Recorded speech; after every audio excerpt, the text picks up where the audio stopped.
Order number 1, administration of oath. Order number 2, communication from the chair. Honorable Senators, it is my pleasure and privilege to welcome you from a very busy recess period. We commence part 3 of the 5th session of the Senate, which looking at the order paper will be equally busy. In accordance with the standing orders of the Senate, this part begins today and will run until 5th June 2021.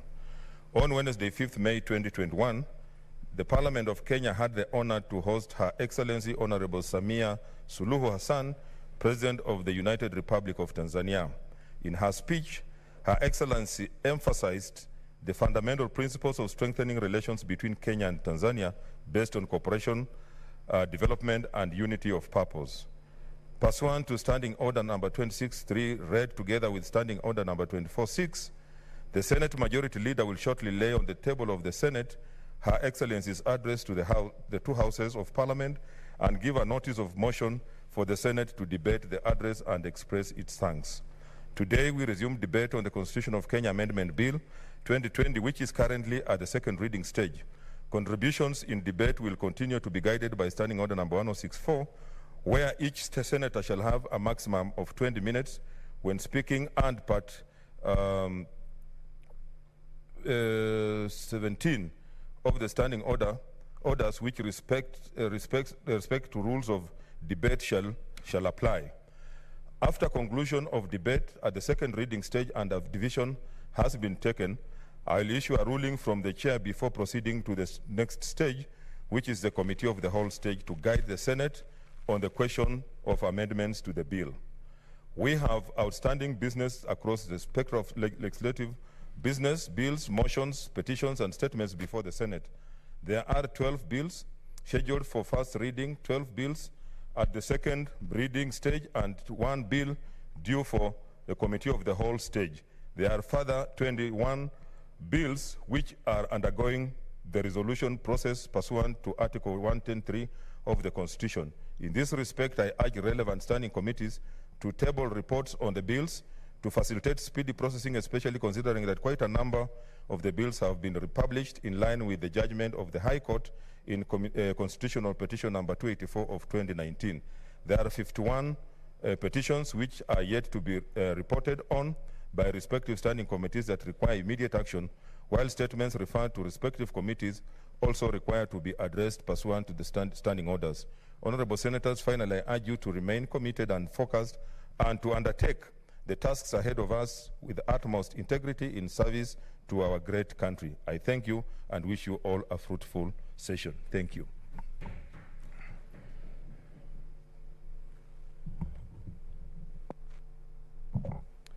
Order number 3, messages. Order number 4, petitions. I will defer petitions to our next sitting.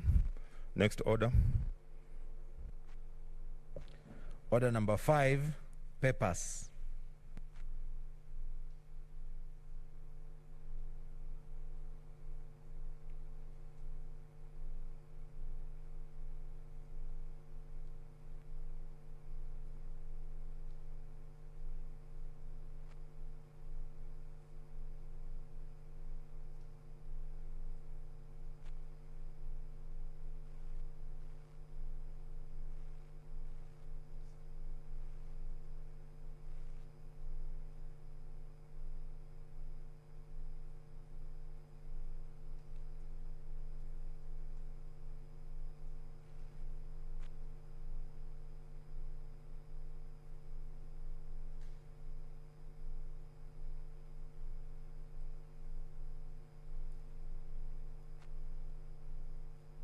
Leader of Majority.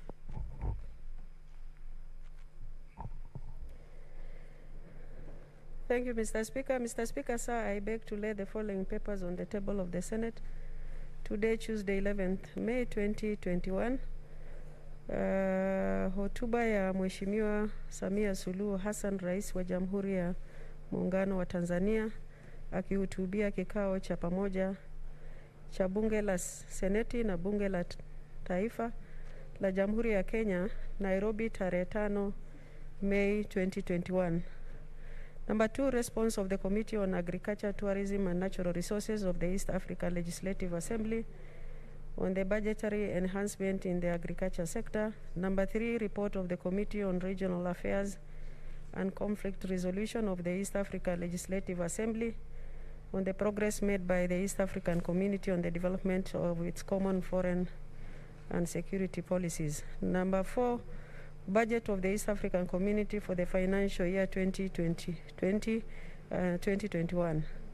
5, the East African Community Supplementary Appropriation Number 2 Bill 2020. 6, the East African Community Appropriation Bill 2020. 7, report of the Cabinet Secretary for the National Treasury and Planning to Parliament on new loans contracted by the Government of Kenya from 1st September 2020 to 31st March 2021. And finally, report of the County Government's Budget Implementation Review Report for the financial year 2019-2020. I thank you.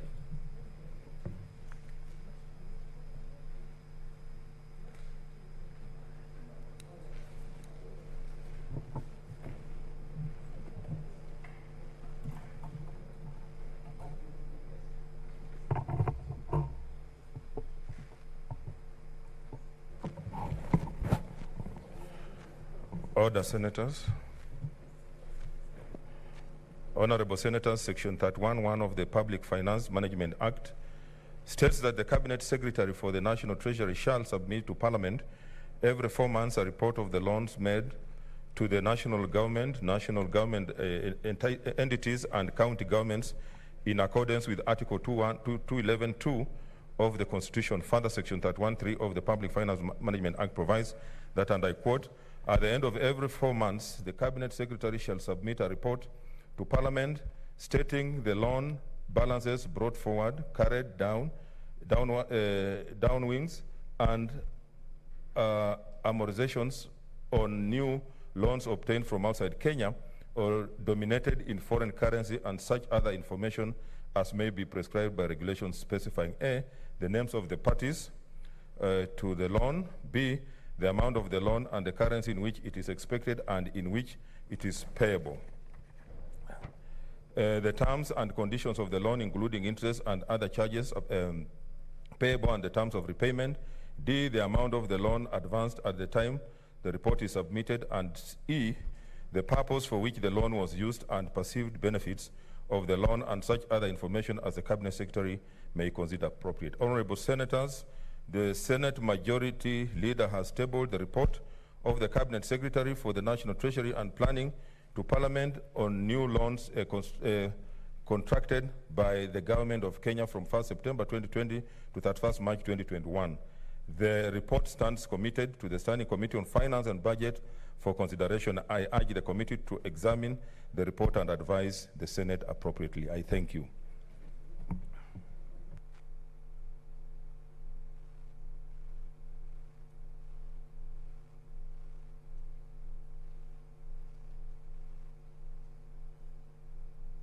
Okay, another paper to be laid. Senator Cheruiyot. Mr. Speaker, sir, I beg to lay the following papers on the table of the Senate today, Tuesday, the 11th of May, 2021. This is a report of the Standing Committee on Finance and Budget on the Salaries and Remunerations Commission Amendment Bill, Senate Bill number 31 of 2020. Mr. Speaker, I beg to lay.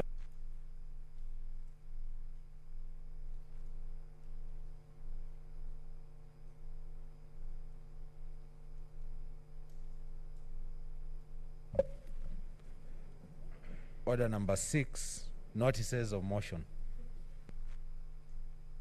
Leader of Majority.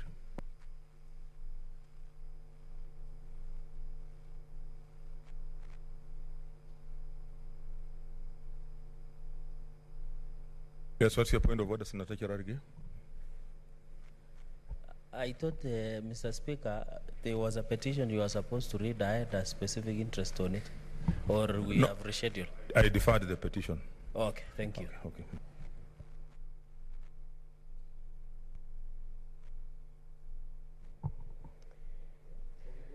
Mr. Speaker, I wish to give notice of the following motion debate on the address to Parliament by Her Excellency Samia Suluhu Hassan, President of the United Republic of Tanzania, that pursuant to Standing Order 24.6, the thanks of the Senate be recorded for the address to Parliament by Her Excellency Samia Suluhu Hassan, President of the United Republic of Tanzania, delivered on Wednesday, 5th May 2021.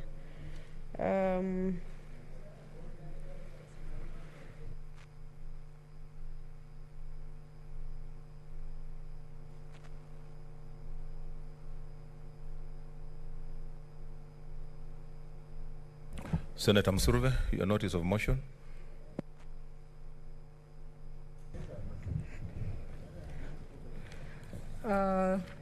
Thank you, Honorable Speaker. I seek to give notice of a motion on provision of colostomy bags to colon cancer patients and survivors in county hospitals. That aware that the colon is part of the digestive system with a major role in the absorption of water, minerals, and elimination of waste. Further aware that colon cancer, which is on the rise, causes serious blockage of the colon that may necessitate removal of parts of the colon, the entire colon, or the rectum. Cognizant that persons who have gone through ileostomy, colostomy, and urostomy need to use colostomy bags to empty their waste for the rest of their lives post-surgery. Concerned that urine bags, adult diapers, artificial breasts, colostomy or ileostomy bags are not listed as goods exempt from tax or zero rated in the first and second schedules of the VAT Act 2013, and therefore attract 16% value added tax and customs duty. Acknowledging that Article 43(1) of the Constitution of Kenya states that everyone has a right to the highest attainable standards of health, and health is a devolved function, and therefore under the mandate of the county governments. Now, therefore, the Senate calls upon the Ministry of Health in partnership with the Council of Governors to 1. Create and maintain a register of all the colon cancer patients and survivors in county hospitals, including the biodata of the histology of the patients. 2. Provision of colostomy bags for those who are permanent users. 3. Include the purchase of palliative care products in the health budgets of all county governments. 4. Ensure all county hospitals stock these palliative care products to enable increased access and lower commercial prices. And finally, 5, engage the Treasury and Kenya Revenue Authority to waive taxes on long-term health consumables such as colostomy bags, prostheses, and others in the upcoming budgetary cycle to ease the burden on cancer patients and survivors. Thank you, Honorable Speaker. Good. Next order.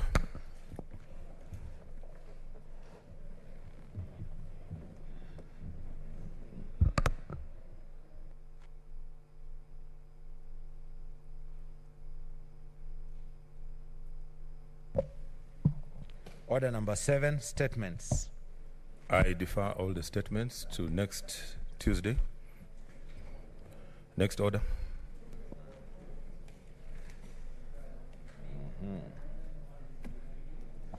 Happy bills.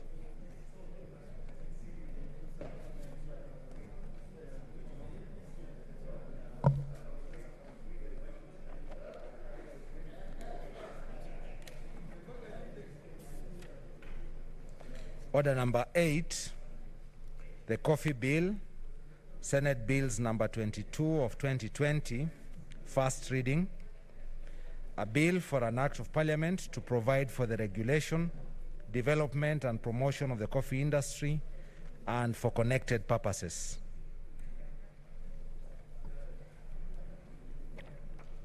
Order number 9, the Natural Resources Benefit Sharing Bill, Senate Bills number 25 of 2020, first reading. A bill for an act of parliament to establish a system of benefit sharing in natural resource exploitation between resource exploiters, the national government, county governments, and local communities, and for connected purposes. Order number 10, the Health Amendment Bill, Senate Bills number 26 of 2020, first reading. A bill for an act of parliament to amend the Health Act to enhance the functions of the Kenya Health Human Resource Advisory Council and for connected purposes. Order number 11, the Basic Education Amendment Bill, Senate Bills number 4 of 2021, first reading. A bill for an act of parliament to amend the Basic Education Act and for connected purposes.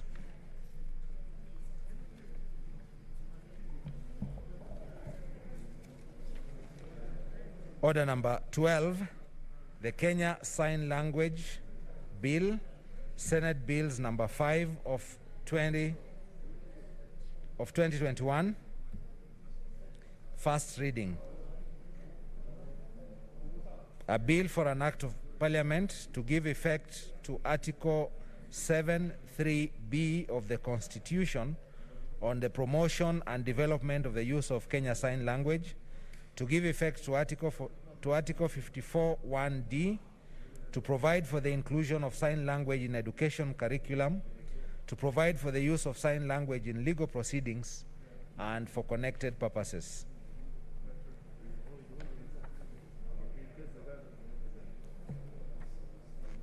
Order number 13, the County Vocational Education and Training Bill, Senate Bills number 6 of 2021, first reading. A bill for an act of parliament to provide a framework for the establishment of systems for the administration of training in vocational education and training within a county and for connected purposes.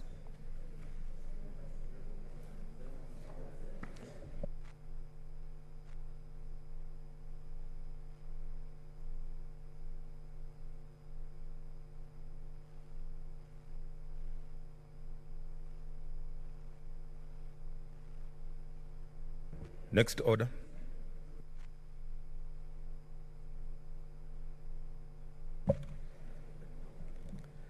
Order number 14, the Constitution of Kenya Amendment Bill 2020, second reading, resumption of debate. Senator Dulo.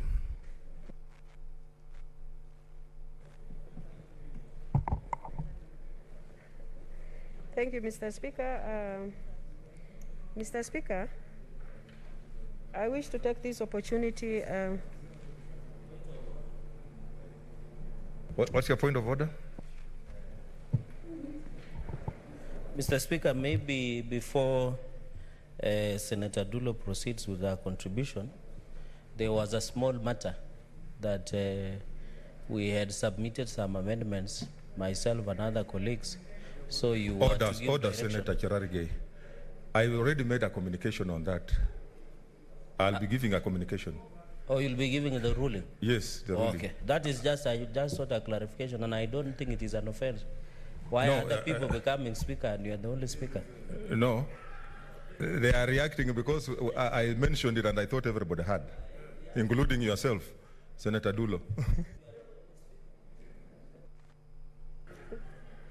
Thank you, Mr. Speaker. Mr. Speaker, I wish to contribute to this amendment bill. And from onset, personally, as a representative of Isiolo County, I am supporting the bill. And Mr. Speaker, my reason of supporting bill is that actually this is a historic moment in our country, Mr. Speaker. And for me, it is normally very important to be on the positive side of the history making than to be on the negative side. Mr. Speaker, I have participated a lot, actually, before various stakeholders, as far as this bill is concerned, when the report of BBI was released. As PPG of Parliament, we had several sessions with the Secretariat of BBI. We managed to present our issues as the counties that are affected by the outcome of this particular bill. Mr. Speaker, we have raised several concerns as far as the bill is concerned, and we managed to achieve some of it, Mr. Speaker. And I wish to state one of the issues that we raised as the counties that are going to be affected, especially on the revenue allocation, Mr. Speaker, the issue of increasing the number of years, especially for the equalization fund, from 10 years to 20 years, which we managed to achieve. Mr. Speaker, we also managed, because there was a proposal to scrap some of the constituencies within our counties, and we managed to save some of the counties, although I know, looking at the record of the census, some people say Isiolo County is one of the counties, Isiolo South is one of the counties, constituencies that were saved. But as far as 2019 census is concerned, Mr. Speaker, Isiolo County has a population of 98,000 people, which clearly means we have not been saved. But there are several counties, even from the ones that benefited from the constituencies, that have been saved as a result of our engagement. And I think that is something worth to note. Again, I sat in the joint committee of both houses. Mr. Speaker, we looked at this bill, and there were a lot of issues, especially on the errors that we found out concerning the bill. But we had engaged consultants, and I'm sure the previous speakers have mentioned about this. We looked at these errors, and most of them, they were not substantive errors that affect actually the bill itself. And we agreed as a committee that instead of introducing an amendment, because this is not our bill, it's a popular initiative bill, we should not carry out an amendment, and that is what we agreed as a committee. But instead, Mr. Speaker, we agreed that we should have a report that actually point out all the issues that were raised in that particular bill that affects various implementation and various stakeholders, and we managed to capture each and every concerns that affect various stakeholders. Mr. Speaker, it's really hard in a constitution or making or any bill to satisfy everybody. Equally, 2010 Constitution, it has its own challenges, Mr. Speaker, because we didn't actually capture all the issues, and that is why we are having this particular amendment, Mr. Speaker. And I think it's important that we manage to capture the most important concerns and the things that are really affecting certain stakeholders. We should be able to make recommendations and make sure that they have been implemented. If not now, maybe in future, Mr. Speaker, sir. Mr. Speaker, actually one of the errors in the bill is the change of cabinet secretary to cabinet minister, which was actually appearing in the whole constitution. And it was hard to amend that particular word, because if it means we amend the bill, the bigger part of the constitution still will have cabinet secretary. So we thought it's not good for us to amend, but we should be able to make recommendation. Mr. Speaker, one of the good things that I really feel that we achieved as a House is the revenue increase to 35%. I know this is a matter that this Senate had been fighting for a very long time. Although severally from the last Senate to current Senate, we had been shortchanged by the governors, Mr. Speaker. Mr. Speaker, this is important, though I know there is a challenge of implementation because of the current situation we have in the world and also in the country. Increasing revenue from 15 to 35 is an improvement. It's also something that Senate was fighting for a very long time. It's an achievement for us. I know some of our counties might not majorly benefit from that, but I remember when we had a revenue allocation formula in this House, we really fought so hard.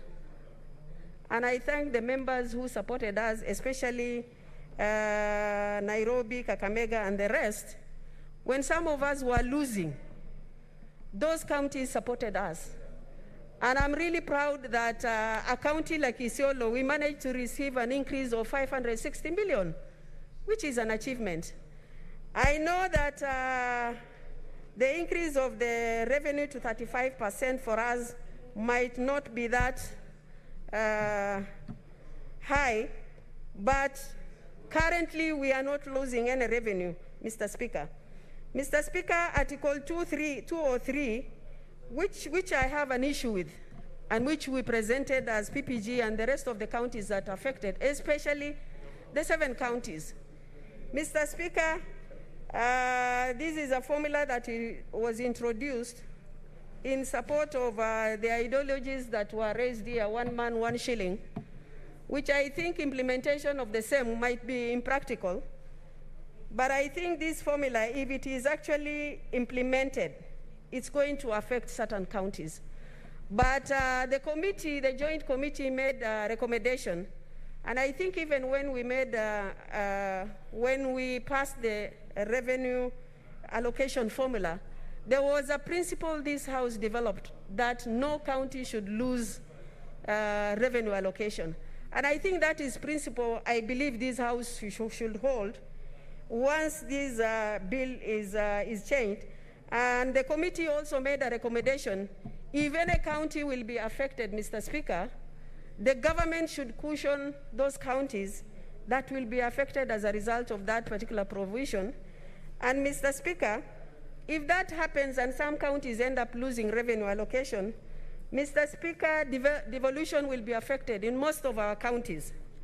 Mr. Speaker, in the last formula, I remember the issue of the land mass was not looked at properly. Because if you will only focus on population and leave out land, because some of us, we have vast land where you travel over 300 kilometers to get service delivery. It affects also budgetary allocation, and that should have been considered. But unfortunately, in the last revenue allocation, that has not been considered, and it's something that we need to look at it in future. Mr. Speaker, even in the formula, population census, some counties like Isiolo County, we have a lot of issues, especially matters affecting boundary disputes. Mr. Speaker, over the years, we've been fighting with our neighbors just because of interference with the boundaries. And that affected census in 2019, because some counties were some individuals were counted to the neighboring counties or in the areas that we had contestation, and we lost a lot. This is a matter that we have really presented to the government to try and solve boundary dispute issues that is affecting also our population. I remember Senator Mutula Kilonzo coming up with a bill to look at the boundary issues, but unfortunately some interested parties made sure that bill doesn't go through. And I'm still appealing that development and also so many other factors will be affected if boundary issues are not resolved in this country, Mr. Speaker. So I think that is something we'll continue fighting on to make sure that there is sanity is brought back to our counties. Mr. Speaker, the other point I wanted to contribute to is the matter of constituencies. Matter of constituencies we have discussed at several lengths. Mr. Speaker, we have even made presentations. There were some counties that are left out as far as allocation of those constituencies are concerned. For example, if I may actually bring out the issue of Isiolo North, Mr. Speaker, looking at the figures that we have, Isiolo North, we should have had an extra constituency, but that was left out.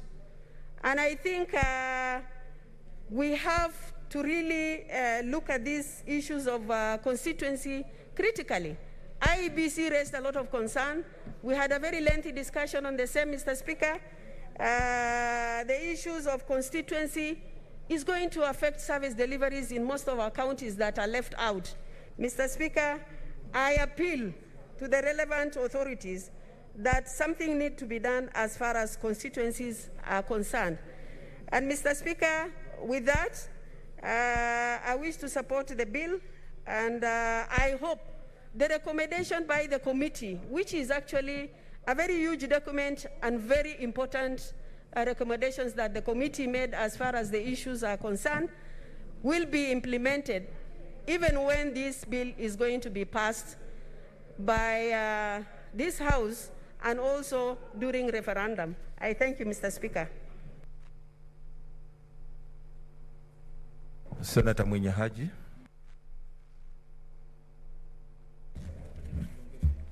Asante Mheshimiwa Spika kwa kunipa fursa hii kuchangia mswada wa marekebisho ya katiba ambao umeletwa katika bunge la Senate. Kwanza Mheshimiwa Spika, ningependa kuwapongeza waasisi wa mswada huu kwa kutupa fursa ya kuweza kurekebisha katiba yetu wakati ambapo tuna amani wala hatuna msukosuko wowote katika jamhuri yetu ya Kenya. Mheshimiwa Spika, katiba yetu katika kifungu cha kwanza inasema kwamba uwezo umepewa wananchi ambao watakana utekelezwe kulingana na katiba. Nguvu zote zimerejeshwa kwa wananchi, Mheshimiwa Spika, ambao nguvu zile atakana zitekelezwe kulingana na katiba inavyoamrisha.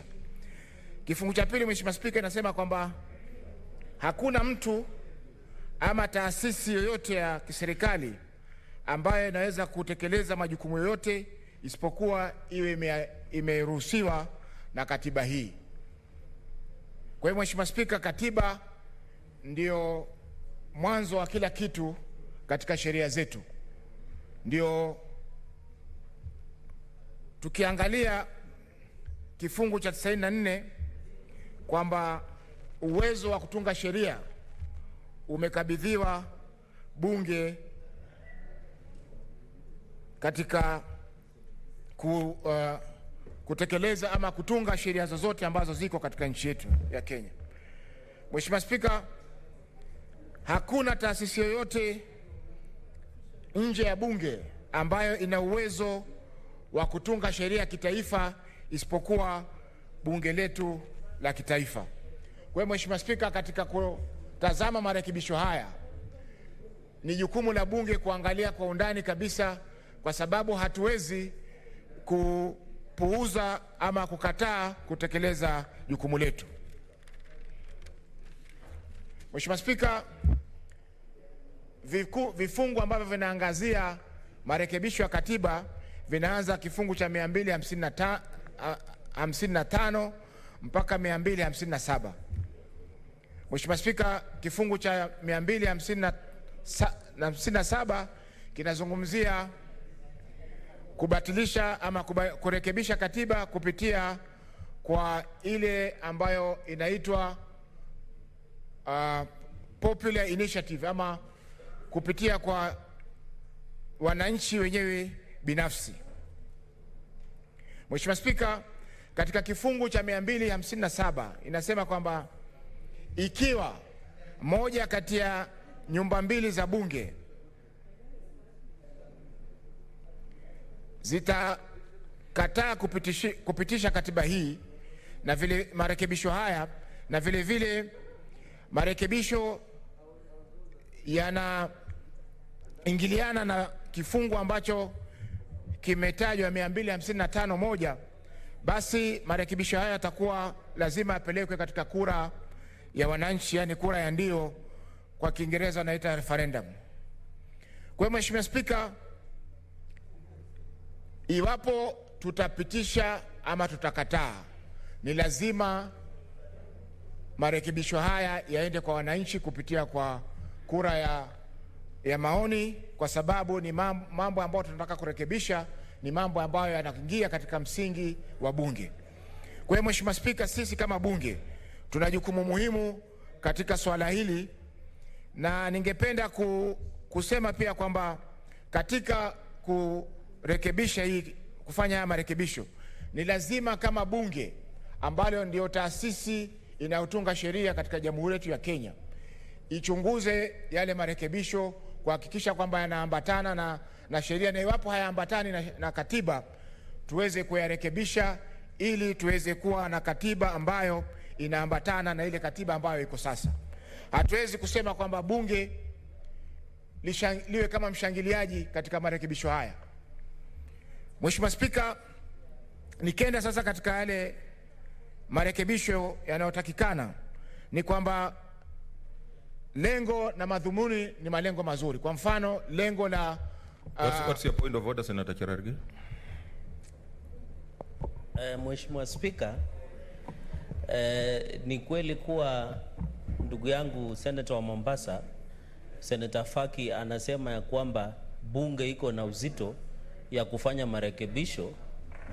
Kwa mdomo mwingine anasema ya kwamba bunge hata isipopitisha ama iangushe lazima iende katika kura ya maoni. Anatuchanganyisha hapo. Ningependa aweze kuwa kinaga ubaga anaposema swala la kusema bunge liko na uzito na inaweza rekebisha, na anasema kwa upande mwingine bunge hata isipopitishwa lazima itaenda katika kura ya maoni. Ningependa aseme kwa kinaga ubaga kwa sababu ananichanganyisha.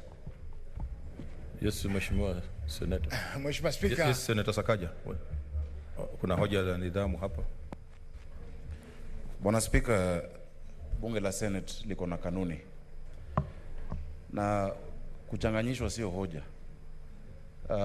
Kanuni zetu zinasema wazi ya kwamba kama yule ambaye anazungumza amekiuka sheria au kanuni za Senate, yule ambaye anajaribu kumkosoa lazima aseme ni kipenge kipi ambacho amekiuka.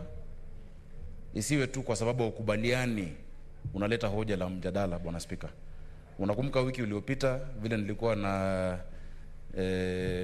nilikuwa natoa hoja zangu, karibu dakika 20 zilichukuliwa na watu ambao hawakubaliani. Si ati kulikuwa na jambo ambapo nilikuwa nimekiuka kanuni, lakini kwa sababu walikuwa hawakubaliani na mjadala, na hilo ni hoja la mjadala. So Bwana Spika, tafadhali ningeomba ya kwamba ili Mheshimiwa Faki ama yule mwingine ambaye atakuwa anachangia aendelee kwa mswada huu, instead of badala ya kusimama kutoa hoja ya mjadala kwa sababu kubaliana naye, wacha maliza afu utapata nafasi ulete mjadala wako. Lakini hii kila saa kusimama kusema hoja, lakini kwa sababu kubaliana na hiyo point au hiyo swala au hoja ambalo mwenzako ametoa, Bwana Spika, inaenda kinyume na sheria zetu kama Senate. Bwana Spika.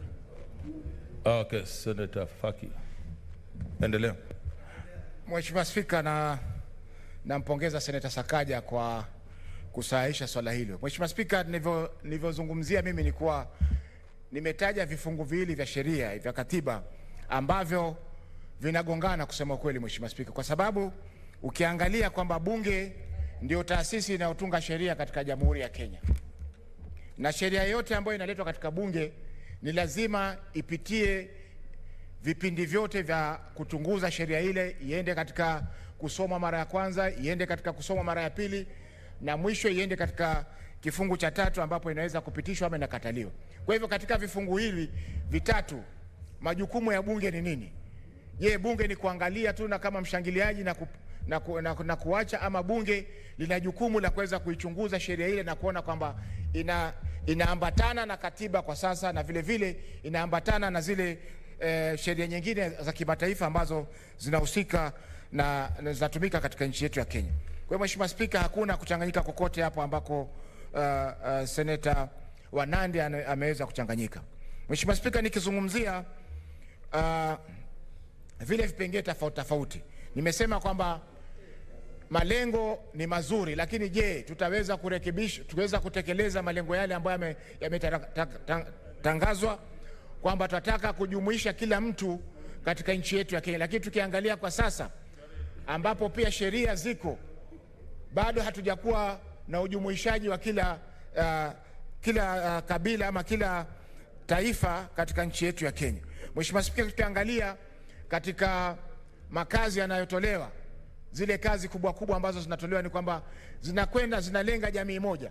Majuzi tulikuwa Pwani kule na kamati ya uwiano ikiongozwa na Seneta Shionga, ambapo tulikuwa tuangazia swala la kuajiriwa kwa mkurugenzi mkuu wa Kenya Maritime Authority, na tuliona pia kwamba pale kwamba Mheshimiwa Spika, japokuwa mkurugenzi yule hakuwa amehitimu kupata kazi ile, alikuwa amepewa kazi ile kulingana na vile wakubwa wake wote katika wizara ya usafiri wanatoka katika jamii moja na wanatoka katika eneo moja. Kwa hiyo Mheshimiwa Spika, hili swala la inclusivity, yani kujumuisha kila mtu katika Kenya, je, litaweza kutekelezwa kisawasawa? Kama sisi watu wa Pwani tutaweza kupewa nafasi moja ya Prime Minister ama nafasi moja ya Deputy President kama watu wa Pwani, Mheshimiwa Spika? Wakati sasa Mheshimiwa Spika, inaonekana tunabaguliwa wazi, hata zile nafasi za kuteuliwa kwa mfano katika bunge, sisi watu kama watu wa Pwani, Mheshimiwa Spika, hatuzipati. Jambo la pili Mheshimiwa Spika ni kuwa hii swala la inclusivity isiwe ni kwamba tunapakwa mafuta kwa mgongo wa chupa, tupitishe alafu baadaye tunaachwa mataani kama tumeweza kuachwa muda uliopita. Jambo la pili, la tatu Mheshimiwa Spika, ni ofisi ya Ombudsman katika taasisi ya mahakama. Mheshimiwa Spika, taasisi ya mahakama Mheshimiwa Spika, inatakana iwe iko huru bila kuingiliwa na taasisi yoyote ama na upande wowote katika masuala haya. Mheshimiwa Spika, kuwepo kwa huyu anaitwa Ombudsman kwa hakika utaleta mtafaruku katika taasisi ya mahakama, kwa sababu jaji akata anaandika hukumu yake atakuwa anaangalia kwenye bega lake, je, naangaliwa na nani katika swala hili, na hii itasababisha kuwa mahakama itakosa uhuru, na mahakama inapokosa uhuru Mheshimiwa Spika, haki za binadamu zitaweza kudhulumiwa katika nchi yetu na tutakuwa hatuna amani, kwa sababu kila mtu atakuwa na shida ya haki hizi. Mheshimiwa Spika, hapo awali nafikiri ilikuwa mwaka 1982 kulikuwa kuna kulikuwa na mswada bungeni wa kubadilisha katiba. Kama sikukosea, ilikuwa inataka kuondoa ile inaitwa kwa Kiingereza security of tenure ya majaji wa mahakama zote za Kenya. Mheshimiwa Spika, wengi walioko katika chama cha mawakili wa Kenya walipinga swala hili kwa sababu ilikuwa inapunguza uhuru wa majaji kusimamia swala hili. Mheshimiwa Spika, mahakama ni taasisi ambayo inafaa iongezewe nguvu kuliko kupelekewa makachero ama majasusi wa kuweza kuwachunguza majaji wanafanya nini. Mheshimiwa Spika, tatizo kubwa la mahakama hivi sasa ni kwamba wamepunguziwa ruzuku, na katiba ilikuwa imeweza kufikiria kwamba mahakama ili iwe huru na iamue haki kisawasawa ni lazima iwe na fedha zake peke yake, iwe na uwezo wake wa kufanya kila jambo. Lakini kwa sasa Mheshimiwa Spika, mahakama zetu zimefungwa na upande wa utekelezaji, yani executive, na hivi sasa ni kwamba mahakama hazina uhuru wa kutosha kuhakikisha kwamba wanatekeleza majukumu yao kisawasawa. Mheshimiwa Spika, kwa sababu hiyo swala kama hili la kuleta kachero ama huyu ombudsman kusimamia kufanya uchunguzi katika mahakama swala hili Mheshimiwa Spika litaleta mtafaruku na vile vile litasababisha kwamba uhuru wa mahakama kuweza kupungua. Mheshimiwa Spika, ningeweza pia kupongeza kwamba kuna mambo mazuri ambayo yamekuja katika marekebisho haya. Kwa mfano, marekebisho ya kuweka youth fund. Hilo ni swala zuri sana la kuhakikisha kwamba vijana wetu wanapata makazi, vijana wetu wanapata njia za kuweza kujikimu kimaisha bila ya kuweza kutegemea watu. Mheshimiwa Spika, swala ambalo pia litaweza kuleta utata ni swala la kuchagua uchaguzi wa seneta wa mwanamke na seneta mwanamume katika bunge hili. Mheshimiwa Spika, sisemi kuwa kina dada zetu maseneta ama wabunge wanawake hawana jukumu la kutekeleza, lakini Mheshimiwa Spika, wale wabunge wanawake ambao wanahudumu katika bunge la kitaifa hivi sasa wanafanya kazi kubwa kule kuliko hapa kuja kuweza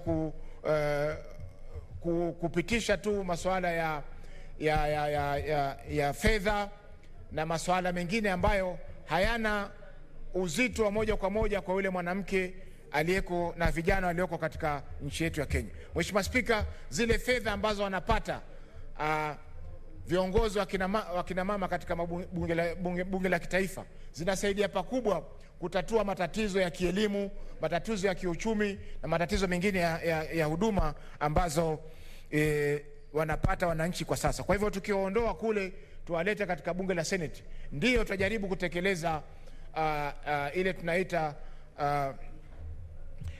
usawa wa jinsia katika nchi yetu na bunge letu, lakini kwa hakika Mheshimiwa Spika, itakuwa ni hasara kubwa kwa vuguvugu la kuwapa nguvu kina mama. Mheshimiwa Spika, kwa kumalizia ni kuwa swala la maeneo bunge, Mheshimiwa Spika, ni swala ambalo pia limeleta utata kwa sababu halijatolewa kiusawa.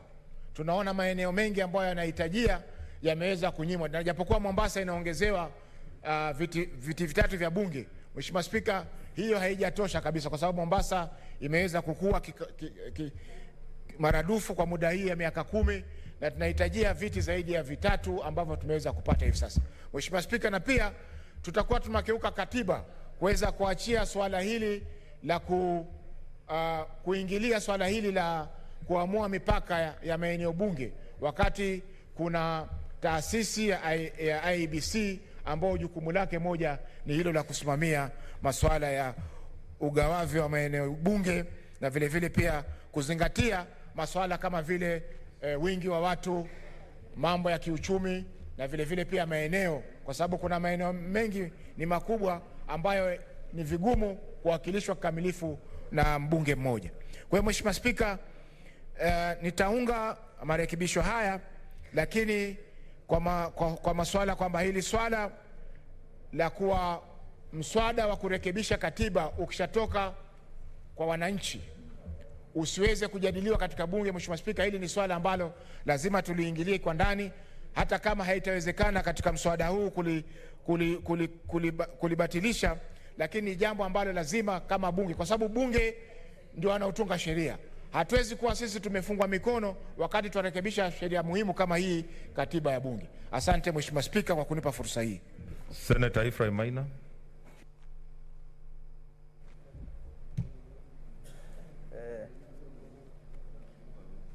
Thank you, Mr. Speaker, for giving me this opportunity to contribute to this important historic bill in our country. Mr. Speaker, the constitution making is about the most important thing in any country.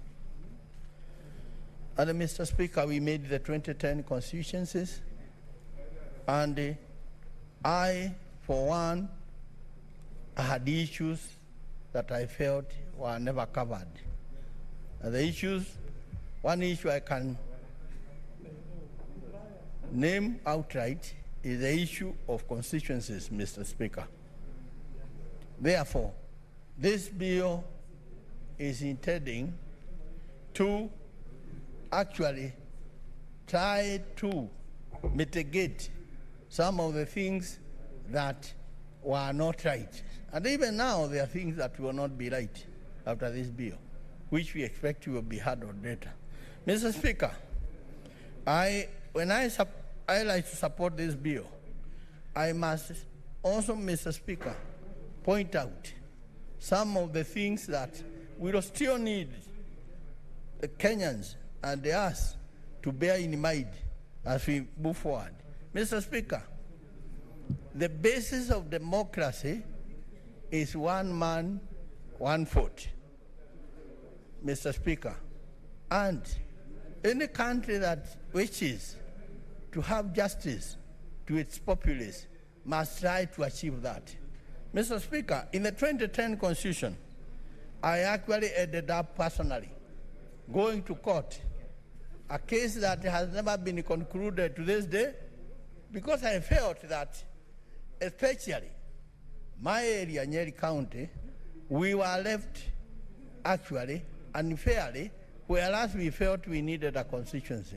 Mr. Speaker, as I speak, I must say, even now, the area that made me go to court, the area that is known as Kieni in Nyeri County, is still left without a constituency. But nevertheless, Mr. Speaker, it has been explained, and it's my sincere hope, as we move forward, the institutions like the IBC will also continue looking at this matter of constituencies whenever there may be an issue, like that issue in Nyeri of Kieni constituency and the other Madera constituency. Mr. Speaker, I ended up in court. The case was the first time judged that we were right, that constituencies had not been done lightly, that is in the 2010 constituencies, and to this day, it remains on record. Mr. Speaker, then we come to the issue of devolution. Mr. Speaker, devolution is a good idea. And I must tell Kenyans, devolution is not a new idea in this country. It was there in the earlier days. Mr. Speaker, I remember when I was in primary school. And Mr. Speaker, I believe, try to recall in your mind, and the others who may have been there in the 1960s and the early 70s. In the primary school, there was a lorry that used to come, and it was written District Education Board, distributing textbooks, exercise books, and all other writing materials. That was devolution that had been put then. And this is the idea we have been trying to actually, try to mind ourselves and see whether we can reintroduce. And Mr. Speaker, at the same time then, the then district commissioner, who was in charge of a county, of the present day counties, had various departments, agriculture, health, security, roads, and they all used to be done at the district headquarters. In Nyeri County, the district works officer used to be dealing with all matters of local roads and all this. This is the same idea we have tried to introduce. But Mr. Speaker, I want to warn this House, and even the country, we have been talking of corruption. I want to say today, I personally, and from all the records, from all the reporting that has been done, 80% of the resources that goes to the counties does not end up being used efficiently and for the purpose it is intended. Mr. Speaker, we must, and we should have done, looked into a way of having a framework that will ensure that the resources that we fought here, that we fight here, as we witnessed, goes into being used efficiently and for the purposes of the ordinary man. But Mr. Speaker, we have been witnessing in this country, if you go anywhere, the issue is construction. And I'll tell you, construction of houses, construction of mortuaries, construction of feeder roads, some going into nowhere, construction of all manner of things, from fences, construction of even actually putting flower beds all over to beautify various offices in the counties. Mr. Speaker, all this is happening when you go in the next dispensary and there is no medicine. Mr. Speaker, all this is happening when the children do not have basic things, some of them are not in school because of school fees, Mr. Speaker. Therefore, we need a framework. And let me say here, personally I have felt very uneasy voting big money, which we have no control, and somehow this House has felt quite comfortable just leaving things as they are, even during constitutional making when we had various disciples to go and talk on our behalf, to make Senate a house that is empowered to do its work. Mr. Speaker, it is not the amount of money that will remove poverty in our country. It is the management, it is the commitment, it is the conscious commitment to the welfare of man that will actually get off the poverty in this country and the suffering of the common people, Mr. Speaker. Therefore, I want to say, even after passing this bill, there is need to look if Senate truly is here for devolution. You are not here just to vote money, to go, to be wasted, to be stolen, and all those kind of things, Mr. Speaker, for going to trips abroad.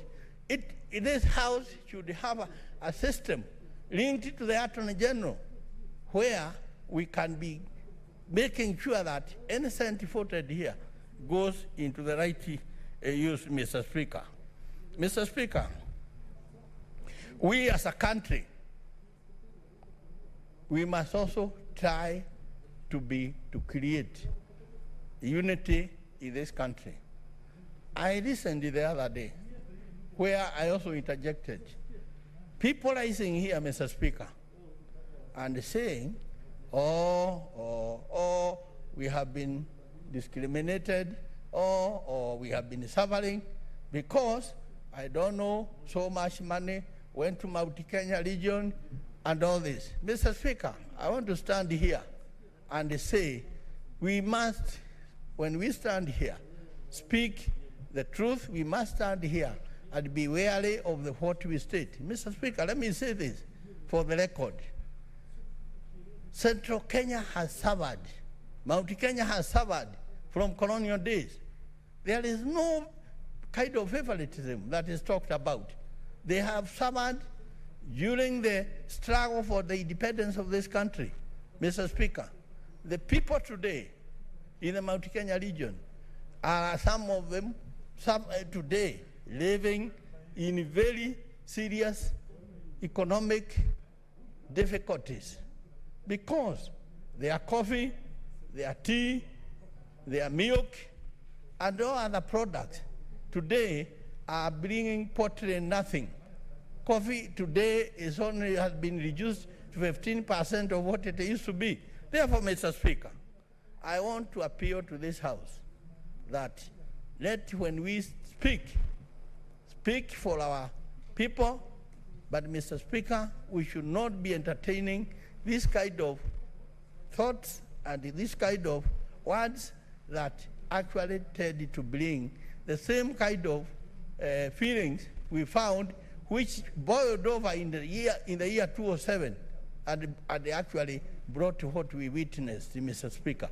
But I want to go on record that Mount Kenya has not actually enjoyed any favoritism at all. If anything, Mount Kenya has been contributing through their GDP into the development of this country.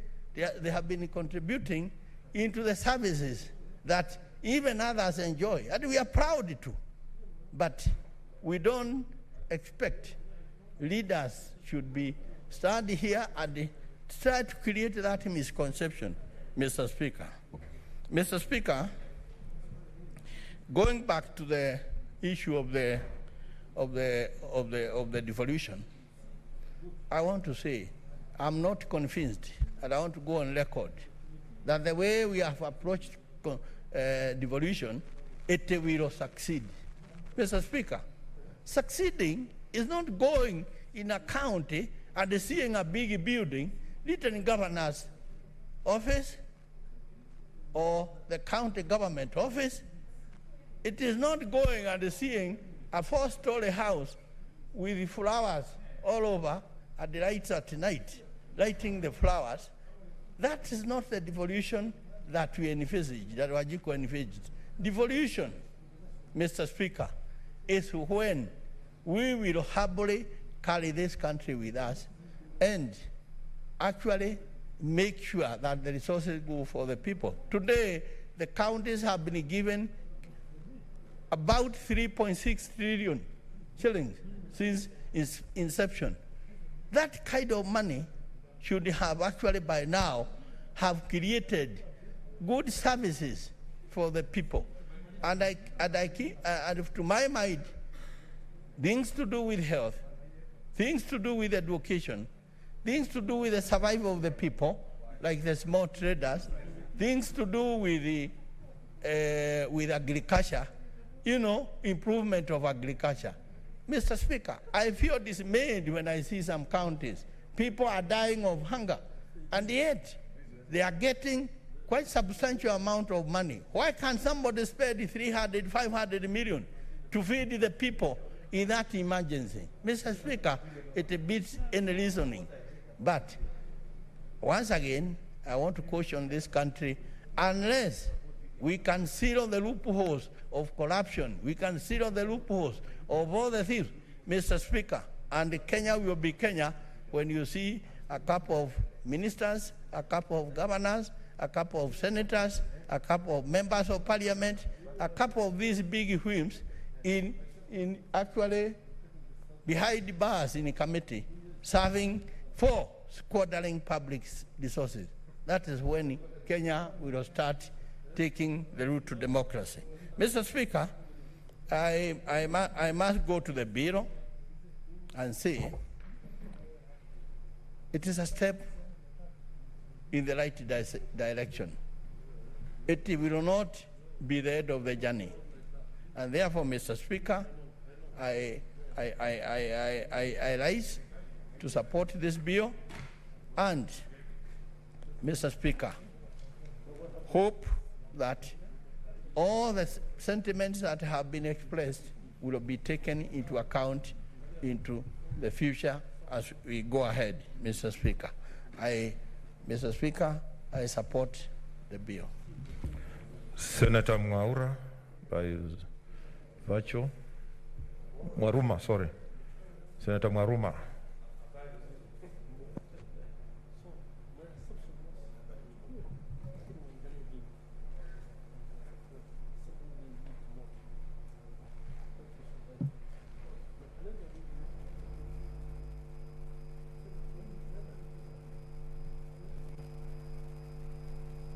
We can't hear you. Unmute. Mheshimiwa Spika, unanipata sasa? Sasa tutakupata. Haya, asante Mheshimiwa Spika kwa kunipa hii fursa ili kuchangia huu mswada wa mageuzi ya katiba. Kwanza Mheshimiwa Spika, ningependa kujibu swali ambalo limeulizwa ya kama huu ndio wakati mufti wa kubadilisha katiba, ama kama kuna uzuri wowote wa kubadilisha katiba huu wakati. Nipende kusema Mheshimiwa Spika, wakati tulipitisha katiba ya mwaka wa 2010, tulipitisha tukijua kwamba kuna 20% ambayo haikuwa nzuri sana, na tukasema tupitishe hivyo hivyo ili wakati ukifikia tunaweza badilisha ile kutengeneza ile 20% ambayo haikuwa nzuri sana. Mheshimiwa Spika, katika kuchangia huu mswada, upenda sana nianze na mambo ambayo ni chanya ama positive aspects, ndio nije yale ambayo ni hasi. lakini kwa leo nitaanza mambo ambayo ni hasi yaliyo katika huu mswada, alafu nije ambayo ni chanya, kwa sababu unaweza ishiwa na muda bila kuongea mambo ambayo si mazuri sana katika huu mswada. Mheshimiwa Spika, kwa mwananchi wangu wa Taita na Taveta, alitoa mawazo yake mengi sana ya kuchangia huu mswada ambayo mengi hayajazingatiwa ama hayajaangaziwa katika huu mswada. La kwanza, Mheshimiwa Spika, ni kwamba 62% ya gatuzi la Taita Taveta iko chini ya mbuga za wanyama.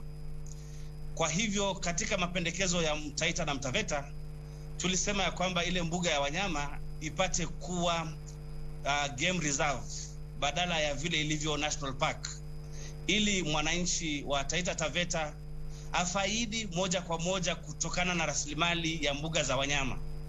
Hilo halijaangaziwa ama halijawekwa katika huu mswada, na kwa hivyo mwananchi naye mwakilisha wa Taita Taveta hana furaha.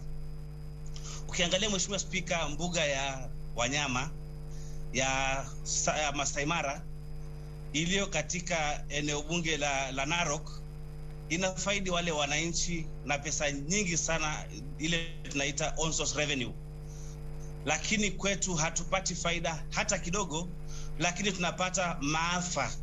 Kama tunavyoongea saizi kule katika eneo bunge la Voi, maeneo ya Buguta, wanazika mtu leo kwa sababu aliuawa juzi na ndovu aliyemfuata mpaka shambani kwake, na mimea inaliwa na wanyama, lakini kupata fidia yenyewe imekuwa ni ngumu, na kupata pesa za kutumia kuweka nyaya za stima ama fence, electric fence, imekuwa pia ni shida. Lakini ingekuwa ni game reserve, tungeweza kujitengenezea nyaya za stima ili kuzuia wanyama wasiue binadamu na pia wasiharibu mimea na kuua wanyama wetu. Na pia swala la pili ni swala la kufaidi kutokana na madini. Taita Taveta kuna madini mengi sana, lakini ilivyo sasa watu wanaovuna ni watu wa nje, na hata kupata zile royalties ambazo zimeangaziwa katika vipengee vya Mining Act, hatupati hizo royalties.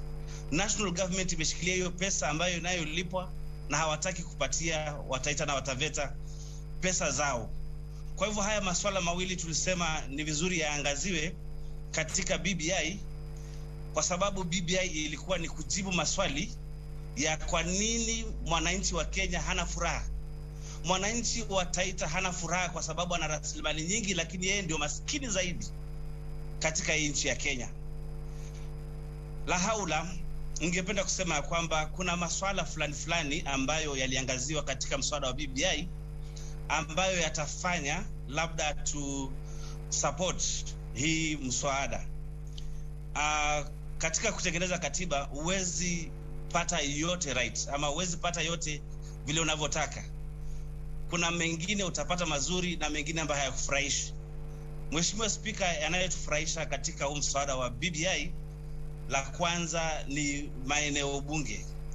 Gatuzi la Taita Taveta liko na registered voters around 1200 na maeneo bunge ni 4. Sasa kama huu mswada wa BBI usipopita, basi yale maeneo bunge yataenda kupungua na labda tubakie na mawili ama matatu. Tukipoteza gatuzi eneo bunge moja, Mheshimiwa Spika, ni kwamba tunapoteza kama 140 million ama milioni 140. Tukipoteza mawili tunapoteza milioni 280, 280 million. Kwa hivyo sisi tunashukuru mswada wa BBI kwa sababu umesema kwamba eneo bunge ama maeneo bunge yote 4 yatabakia kati ya huu mswada wa BBI unapopita. La pili, Mheshimiwa Spika, ni kutia nguvu ugatuzi ama strengthening ya devolution kupitia kuleta rasilimali nyingi zaidi katika magatuzi. Saizi katiba ya 2010 ambayo tunabadilisha inasema ya kwamba 15% iweze kwenda kwa magatuzi. Hiyo ndio pesa ya chini zaidi. Lakini huu mswada wa BBI unasema ya kwamba pesa itaenda kuongezeka mpaka 35%. Wale wanaopinga BBI, Mheshimiwa Spika, wanasema ya kwamba kama imekuwa ngumu kuleta 15% katika magatuzi, je, hii 35% itatoka wapi? Mheshimiwa Spika, wakati tukipigana na ugavi wa rasilimali, tulikuwa tunapigania pesa iongezwe kutoka bilioni 316.5 billion na iongezeke mpaka 370. Iliweza kuongezeka na pesa zingine zilitoka kwa zile zinaitwa grants zikafanywa kuwa shareable revenue. Saizi kuna pesa nyingi ambayo inabakia katika serikali kuu, Mheshimiwa Spika, ambayo kama ingeweza kuletwa kwa magatuzi tunaweza fikia hii 35%. Kwa mfano, kuna pesa ya kera, kuna pesa ya kura, na hizi barabara zinazotengenezwa na kura na kera zote zinatengenezwa katika counties.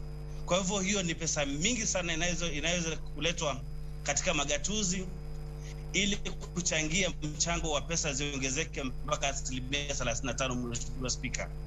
La pili ni kwamba kuna pesa wizara ya afya, wizara ya kilimo, wizara ya michezo. Kwa mfano, saizi sielewi ni kwa nini wizara ya michezo ibakishwe pesa nyingi mpaka ianze kupatia counties grants za kujenga viwanja. Kwa nini hiyo pesa isipelekwe kwa magatuzi ili ifanywe budget moja kwa moja, Mheshimiwa Spika, na viwanja vijengwe? Kwa nini wizara ya kilimo, ambayo kilimo kinde kwa magatuzi, ili budget ifanywe pale pale kwa magatuzi na kilimo kiendelee? Kwa hivyo, Mheshimiwa Spika, swala la ugatuzi ni swala kwetu nzito sana kama mwakilishi wa Taita Taveta, manake yale maendeleo tunayofaidi, Mheshimiwa Spika, ni maendeleo kutokana na ugatuzi. Kwa sababu ya idadi yetu ambayo iko ndogo, wanasiasa wengi huuliza, kwani nyinyi wa Taita na wa Taveta tunawaletea maendeleo kutoka serikali kuu, mnaleta kura ngapi kwa meza? Kusema ukweli, Mheshimiwa Spika, kura zetu huwa ni kidogo sana. Kwa hivyo ile kitu ambayo ni baraka kwetu ni ugatuzi. Wakati wa mfumo wa ugatuzi ulipokuja, tumeweza kupata pesa kutoka kwa national government zaidi ya bilioni 4.5 za maendeleo kila mwaka. Kabla ya ugatuzi, Mheshimiwa Spika, tulikuwa hatupati hizi pesa, lakini wakati wa ugatuzi tumeanza kupata pesa nyingi za maendeleo. Na Mheshimiwa Spika, ukiangalia baada ya ugatuzi kuanza 2013, hakuna mradi uliofanywa katika gatuzi la Taita Taveta kutokana na pesa za serikali kuu ambao unazidi milioni 200. Ile miradi tunapata ni ya milioni 50, milioni 20 kutoka kwa serikali kuu. Lakini nashukuru kwa sababu huu mwaka tumepata grant kutoka kwa World Bank ambayo ni ya 900 million ya kutengeneza maji. Tunasema ni afadhali. Lakini ukiangalia kwa magatuzi mengine, kwa mfano kama niliuliza swali katika bunge yetu mwaka wa 2018 katika wizara ya maji, watu waambie ile miradi yote ambayo imefanywa Kenya nzima. Nilishangaa, Mheshimiwa Spika, niliona Embu walipata mradi wa 2.5 billion kuanzia 2013 mpaka 2018. Murang'a ilipata mradi wa 6 billion, miradi ya 6 billion ya maji. Elgeyo Marakwet ilipata Aror na Kimwareri nyingine 25 billion, 63 billion. Ukiangalia Mwache Dam walipata Kwale Mwache Dam 10 billion. Ukiangalia kwa mfano Makueni walikuwa na Thoke Dam 35 billion, lakini Taita Taveta gatuzi letu halikupata miradi yoyote. Kwa hivyo sisi ugatuzi ndio tunaopigania, manake maendeleo yetu mengi yanatoka kutokana na ugatuzi. Mheshimiwa Spika, jambo lingine ambalo linafanya niunge mkono ugatuzi ni kuweka hizi pesa za CDF katika katiba. Vile Mheshimiwa Spika nimetangulia kusema ni kwamba tuko na maeneo bunge 4 ambayo kila eneo bunge linapata zaidi ya milioni 130. Sasa hii CDF ikiwekwa katiba ni kwamba haitawahi kupotea, na CDF ni pesa ya wananchi wetu ya kulipa fees, ni pesa ya wananchi wetu ya kutengeneza infrastructure ya mashule na kutengeneza maendeleo yanayohusiana na elimu na security. Wakati tunaposema kwamba CDF imewekwa kikatiba ni kwamba Taita Taveta hatutawahi kukosa hiyo pesa. Unajua kwamba Mheshimiwa Spika, kuna watu wamekuwa kienda kotini wakitaka hii CDF iondolewe, na kwetu sisi ni mfumo wa ugatuzi ambao umeleta maendeleo mengi na infrastructure nzuri za barabara na maji kwa huo muda ambao ililetwa kuanzia 2003. Kwa hivyo sisi tunashangilia CDF na na vile CDF imeenda katika katiba, tumeshukuru sana. La 4 tena, Mheshimiwa Spika, ni kwamba kuna hii Ward Development Fund ama pesa ya kuendeleza ward. Hii pesa ni nzuri sana kwa sababu inahakikisha kwamba maendeleo yanaenda katika kila ward. Haitajalisha kama yule mwakilishi wa ward anaunga mkono gavana ama hamungi mkono gavana, maendeleo yataenda mpaka mashinani. Na nashukuru manake Mheshimiwa Irunga Ngata ambaye ni alileta mswada wa Ward Development Fund.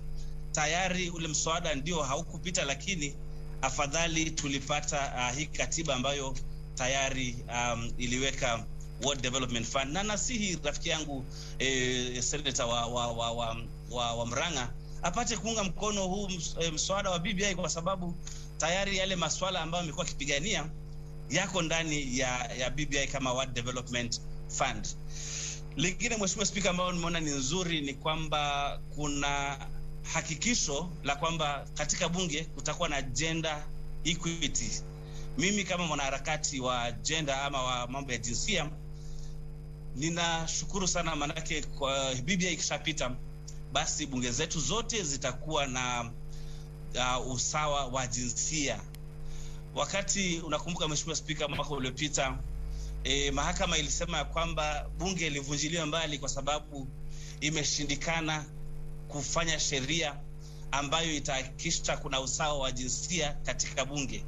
Lakini ilikuwa hata tukivunja bunge bado watu ambao wanachagua ni wale wale wananchi wetu, hawachagui wakizingatia usawa. Kwa hivyo BBI inasema ya kwamba hatuwezi kuwa tunaendelea ama tuseme tunaendelea na tumeacha wananchi wengi ama nusu ya idadi ya wananchi nyuma, ambao ni wanawake, walemavu na vijana. Lingine, Mheshimiwa Spika, ambalo linafanya ni shukuru kwa huu mswada ama niunge mkono huu mswada, ni mambo ya kuwa na mawaziri katika bunge. Mheshimiwa Spika, mara kwa mara tumeuliza maswali yanayohusiana na wananchi wetu yapate kujibiwa, lakini Mheshimiwa Spika, tumepata shida kupata mawaziri wengine hawataki kuja bunge kujibu maswali. Lakini tukiwa na waziri katika bunge ama waziri mkuu, itakuwa ni rahisi zaidi kupata majibu ya maswali ambayo tunauliza katika bunge. Yale maswala ambayo labda hayako vizuri katika Kenya yetu ama katika serikali yetu sasa hizi ni kwamba ugatuzi ni kitu nzuri, lakini sasa kutoa pesa treasury kuzipeleka kwa magatuzi zifanye maendeleo ndio imekuwa kizungumkuti. Lakini mimi niko na imani kwamba tukiwa na uongozi mzuri ambao unaangalia mambo ya fedha, ambao unamaliza mambo ya ufisadi, basi tutakusanya pesa za kutosha, tutakusanya pesa kwa wakati unaofaa ili ziende kwa magatuzi zifanye maendeleo. Mheshimiwa Spika, kitu ambayo inaua maendeleo katika nchi yetu tukufu ya Kenya ni mambo ya ufisadi. Tunaambiwa leo ya kwamba bilioni 2 zinapotea kila siku. Tukifunga hiyo mfereji ya ufisadi, basi zile pesa za kwenda kufanya maendeleo mashinani zitapatikana na kwamba tutazidi kudumisha huu ugatuzi. Na saizi pia mambo yamekuwa magumu zaidi kwa sababu ya hili janga, Mheshimiwa Spika, la corona. KRA hawakusanyi ushuru inavyopaswa, lakini hili janga litaenda kuisha, halitatoka nalo milele. Na kuna watu, Mheshimiwa Spika, wanaouliza hivi sasa hii ni wakati unaofaa wa kubadilisha katiba tukiwa na janga la corona? Lakini huu mchakato ulianza wa kubadilisha katiba ulianza hata kabla hili janga kuja. Na je, tukisema kwamba hatutabadilisha katiba saizi na ile mazuri yote yaliyoko katika hii katiba, kwani tuna contract gani na hili janga? Litaisha lini? Hatujui janga la corona litaisha lini. Hatujui kama itakuwa kama mafua ambayo tunaendelea nayo ama kama kikohozi ambayo tunaendelea nayo ni ugonjwa tunaendelea nao milele na milele. Kwa hivyo mambo ya kusema kwamba tusibadilishe katiba kwa sababu kuna corona si mambo ambayo yana umuhimu wowote, kwa sababu hatujui kama hili janga litaenda mpaka lini. Mambo mengine ambayo ni ya kufufisha moyo Kenya ni mambo ambayo ni ya kukopa sana ili kufanya maendeleo. Kabla ya 2012 tulikuwa tunaweza kumudu bajeti yetu 95%. Kama 2012 budget ya Kenya 95% ilichangiwa na pesa zinazotoka Kenya kwenyewe. Lakini la kufisha moyo, Mheshimiwa Spika, ukiangalia saizi bajeti ni 3.6 trillion, Mheshimiwa Spika, katika nchi ambayo haikusanyi hata zaidi ya trilioni 2, inakusanya chini ya trilioni 2, kuonyesha ya kwamba huu mwaka wa pesa unaokuja wa 2021 2022 bado tutaingia bonde la kukopa zaidi ya 1.6 trillion. Kwa nini tusiishi within our means, Mheshimiwa Spika? Kwa nini tunaishi na madeni? Sasa tuko na madeni na tunaendelea tena kuingia kwa madeni na tunaendelea kuingia kwa madeni zaidi. Sasa Mheshimiwa Spika, hili jambo ndilo linalofisha moyo, kwa sababu tunaongea mambo ya ugatuzi na ugatuzi ni mzuri, lakini kama pesa yote tutakuwa tunatumia kulipa madeni ambayo tena hayajafanya maendeleo kwa maeneo mengine, yanafanya maendeleo kwa maeneo mengine, lakini maeneo kama Taita Taveta hawapati hiyo miradi. Lakini ikifikia na wakati wa kulipa, tunalipa sote. Kwa hivyo Mheshimiwa Spika, hili mambo la good financial management na debt management strategy lazima tuliangazie, tuache kukopa na tuishi within our means. Mi ndio nasema kwamba tunaweza kusaidia.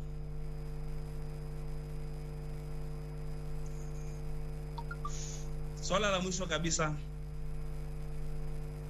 mwisho kabisa Mheshimiwa Spika, ni kwamba watu wanauliza, je, huu mswada tunaweza kubadilisha? Mheshimiwa Spika, ninasema kwamba huu mswada hatuwezi kubadilisha kwa sababu unatoka kwa wananchi, na huu mswada umepitia kwa county assemblies, hawakubadilisha. Kama county assemblies zote zingeamua kubadilisha, tungekuwa na bili ngapi ambazo zinakuja kwa Senate na National Assembly? Leo hii tayari National Assembly wamepitisha huu mswada bila kubadilisha. Je, sisi kama Seneti tukiamua kubadilisha huu mswada, ule utakaoenda katika referendum, Mheshimiwa Spika, ni gani? Kwa hivyo naomba Mheshimiwa Spika, tuheshimu wananchi wetu, vile wamesema tutengeneze hiyo katiba, tubadilishe hiyo katiba kupitia kwa huu mswada, ule mswada ambao ulitoka kwa mwananchi, ukaenda county assemblies, ukaenda National Assembly, ukaenda Senate, tupitishe vile ulivyo, kwa sababu itazuia mkanganyiko wa kuangalia, je, hawa wamepitisha bila kubadilisha, hawa wamebadilisha, je, ni mswada gani utakaoenda katika kura ya maoni ama referendum. La tatu na la mwisho kabisa, Mheshimiwa Spika, ni kwamba huu mswada hata tukiuangusha leo lazima uende kwa referendum. Mambo mawili yanayofanya mswada uende kwa referendum, la kwanza ni kama mwananchi ameamua kubadilisha katiba na yale masuala anayoangazia ni yale masuala ambayo yameangaziwa katika ambayo hayajaangaziwa katika 255, ambayo ni structure of governance, vile bunge inayofanya kazi, ni yale masuala ambayo hayahitaji kwenda referendum, lakini yanaweza tengenezwa na bunge. Ukienda kwa bunge na bunge iamue kupitisha, basi ule mswada utaenda kwa president na utatiwa kidole na utapita. Lakini wakati bunge imeletewa mswada wa mambo ambayo hayajaangaziwa katika 255, alafu iamue kuangusha ule mswada, basi lazima uende kwa referendum na wananchi waamue wenyewe. Mswada mwingine ambao lazima uende kwa referendum ni ule ambao umeangazia masuala mengine yaliyo katika 255, ambayo ni structure of governance na working of parliament na mambo ya how to change the constitution. Huo mswada ukija kwa bunge, mkiuangusha, mkiupitisha, ni lazima uende kwa referendum. Kwa hivyo huwa leo, Mheshimiwa Spika, tukiupitisha, tukiamua tuangushe, lazima utaenda kwa referendum.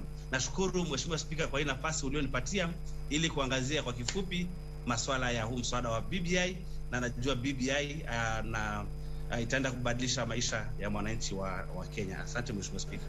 Okay, thank you. We want to take a vote by midday. Therefore, those that hello, yeah, saying we want to take a vote by midday. So those I'm going to give an opportunity. Please try to keep them short. Senator Chila Yako by virtue.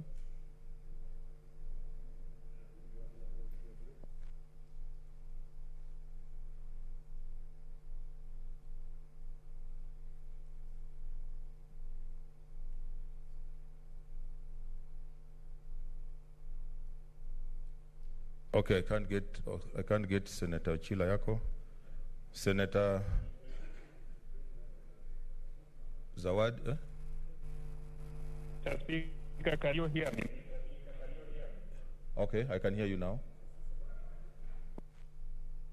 Now, Mr. Speaker, thank you for the opportunity to address Parliament from where I am. First, I want to start by saying that I am fully in this amendment of the constitutional amendment.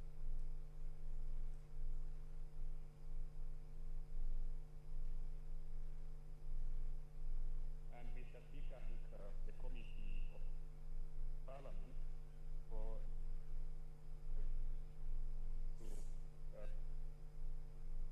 the work content of the bill.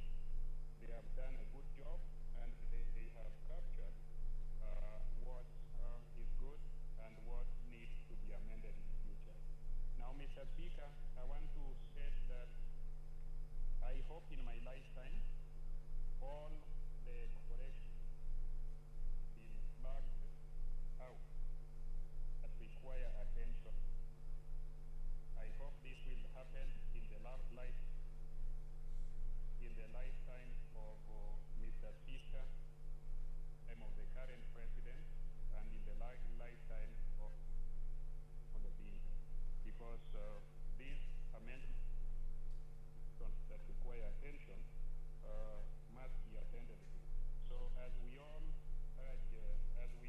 all Kenyans to be in support of this bill, as we urge all Kenyans to be in support of this constitutional amendment bill, let us give them hope that what has been raised will be attended. Of concern to the county that I represent, which is Migori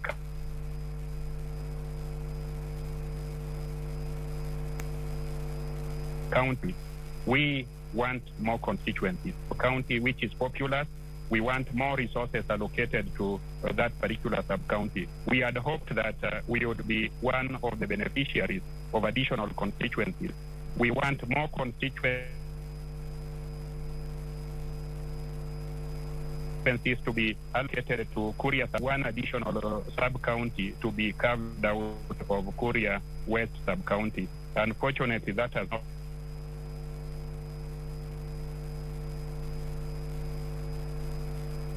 happened. So that is why I am saying that as soon as we pass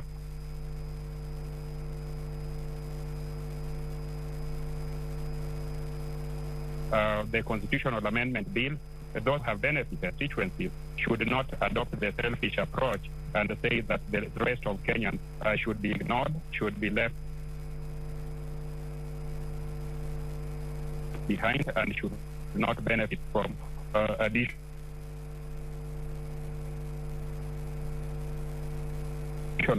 wants to give hope to Kisi County, like Homa Bay County, Kisumu County, Siaya County, and all the counties that may not have benefited from this allocation. Where I come from, we listen to the elderly and wise, and in one of the advice that has been offered to us by the elderly,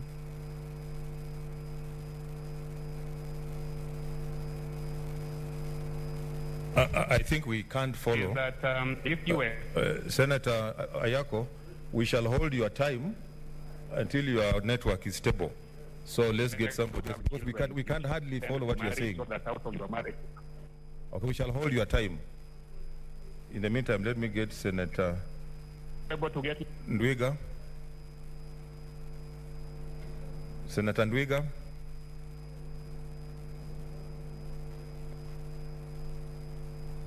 Senator Ndwiga.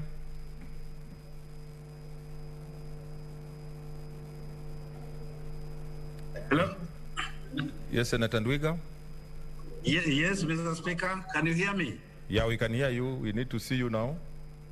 Yes, thank you. Now, Mr. Speaker, I am happy to, and I thank you for giving this opportunity to contribute to today's debate. Mr. Speaker, the issue of changing the constitution at this time, because there has been a lot of debates on whether it is the right time or not the right time. For some of us, Mr. Speaker, there is no right time to change the Constitution. There's no better time than now. And Mr. Speaker, I would like to go down history lane. In the days when we were in opposition, some of us will remember that my county called them for 10 years, we received from government 15 million shillings only for development for 10 years. Mr. Speaker, those are some things we cannot forget. And remembering that, 2003 is when we got respite, when CDF was introduced. At least we saw some kind of development, some kind of development through CDF. And Mr. Speaker, and therefore, Embus and my people voted overwhelmingly for the constitution we have currently, just because they were remembering how they suffered in the earlier days and the usefulness of devolution. Without devolution, Mr. Speaker, there is no way that funding and the development will reach the grassroots. It is not possible. Mr. Speaker, this bill proposes to give or to devolve funds all the way to the wards. This is a great step for this country. This is a step, Mr. Speaker, where ordinary folks, ordinary Kenyans, at the ward level will decide on their development priorities, and they know the amount of money that will get to the wards for development.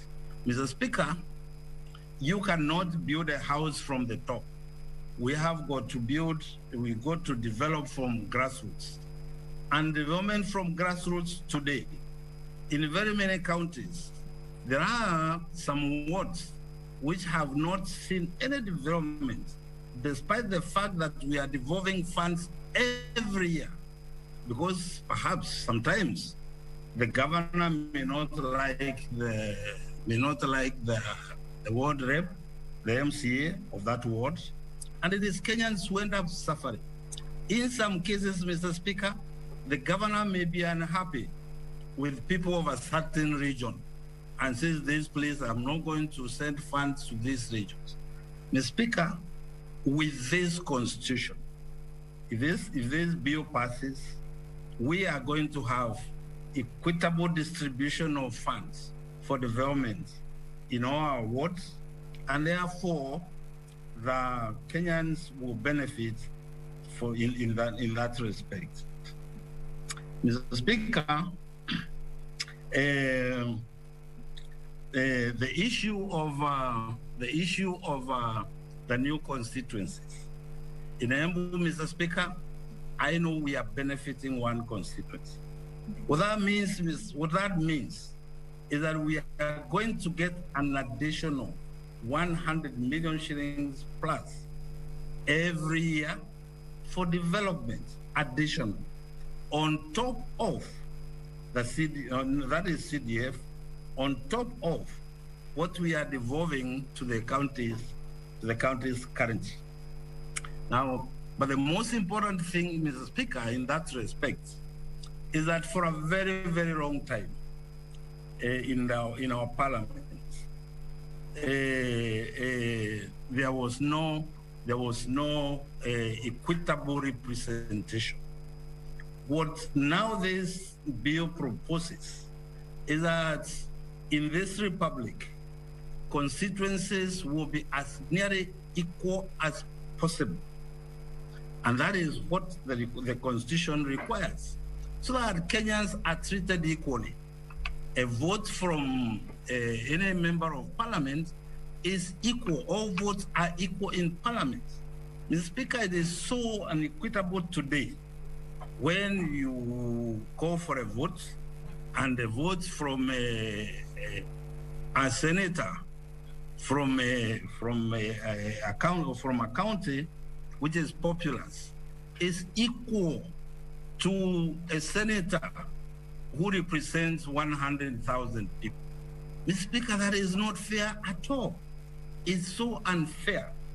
In fact, Mr. Speaker, this bill proposes, this bill proposes is what Kenyans would want and is what Kenyans have fought for. Indeed, Mr. Speaker, is what the struggle for independence was all about. Mr. Speaker, there's a lot of debate about where the funding will come from. There are people who say that the 5%, now what we've got now does not get the constituencies. What I know, Mr. Speaker, is that there is no county that is owed money by government. By the end of June, all counties will have received all the funding that we as Senate allocated to counties. What I do know is that there's a lot of money that remains in Nairobi. And I'll give you an example.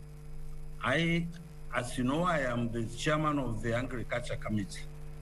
And I know, Mr. Speaker, agriculture is a devolved function. There are so many functions which the ministry is pretending to perform at the ministry level, functions which ought to be done by the counties. Mr. Speaker, the Maputo declarations didn't decree that agriculture should be funded, at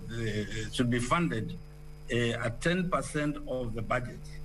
But when you talk to counties, my committee had a meeting with all the governors on agricultural issues. And the governors didn't tell us that the issues that they have no problem allocating 10% of their resources to agriculture, but the funds were not enough then. So with the 35% increment, that those funds are going to be available. And I do know, Mr. Speaker, that at the Ministry of Agriculture today, there is so much money that remains there. I want to congratulate the Minister for Agriculture, Mr. Munya, because he has tried his best to distribute some of that money, particularly in coffee growing areas,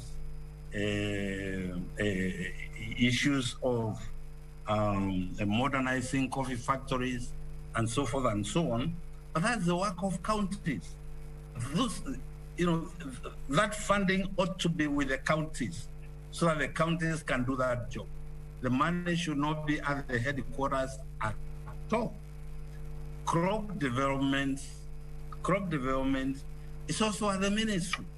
Mr. Speaker, that now is not proper, because agriculture being a devolved function, such finances ought to be with the counties, so that the counties now can improve on extension services. This country is lagging behind in agriculture because we at one point we lost one critical function of agriculture, and that's extension. Extension services are no longer in existence anywhere in this republic. And without extension services, we cannot pretend to be an agricultural country. We really can't, because you may have CARI who will develop new crops and who will develop new varieties, but who is going to show farmers and teach farmers how to propagate the same crops? Mr. Speaker, we want counties to get additional funding so that then we can sit on them to establish proper extension services. Mr. Speaker, where I come from in Embu, again, when I was growing up, we used to see khaki-clad agricultural extension officers every week come to inspect what we are doing. Make sure that you have applied your fertilizer in the correct fashion. Make sure that you have used the best pesticides. And if you look at the graphs, Mr. Speaker, it's at that time when this country was at the peak of production, at a time when we did not even have a lot of land under coffee cultivation. We were able at that time to produce in excess of 140,000 metric tons of coffee every year. Today, Mr. Speaker, we are doing 32,000 metric tons with all the expansion of coffee everywhere. Why, Mr. Speaker? Because very many farmers have left coffee farming. They have abandoned coffee farming. And in very many places today, you will find coffee bushes on farms, which will produce literally nothing. So, Mr. Speaker, we are advocating for the 35% increment to counties, so that then now we can have counties engage in extension services. I thank you, Mr. Speaker, and because I know time is limited and if other people would want to contribute to this bill, I will support this bill, and I urge members to support this bill. Once again, reminding them that in the days, members of parliament sometimes forget. We think what happened yesterday cannot happen tomorrow. In the days when we were in opposition, Mr. Speaker, and I said at the beginning, that my county received less than 15 million shillings for development in 10 years.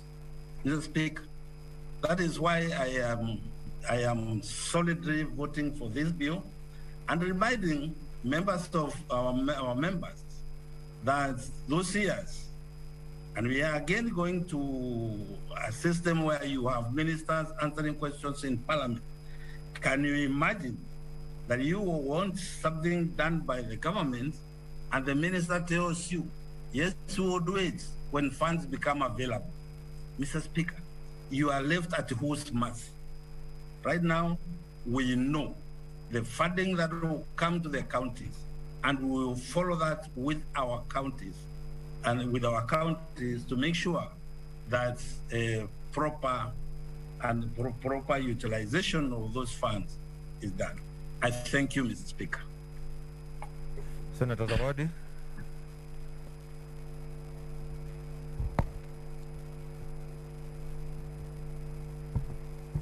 Asante Mheshimiwa Spika kwa kunipa nafasi hii nami nikaweze kuchangia katika huu mswada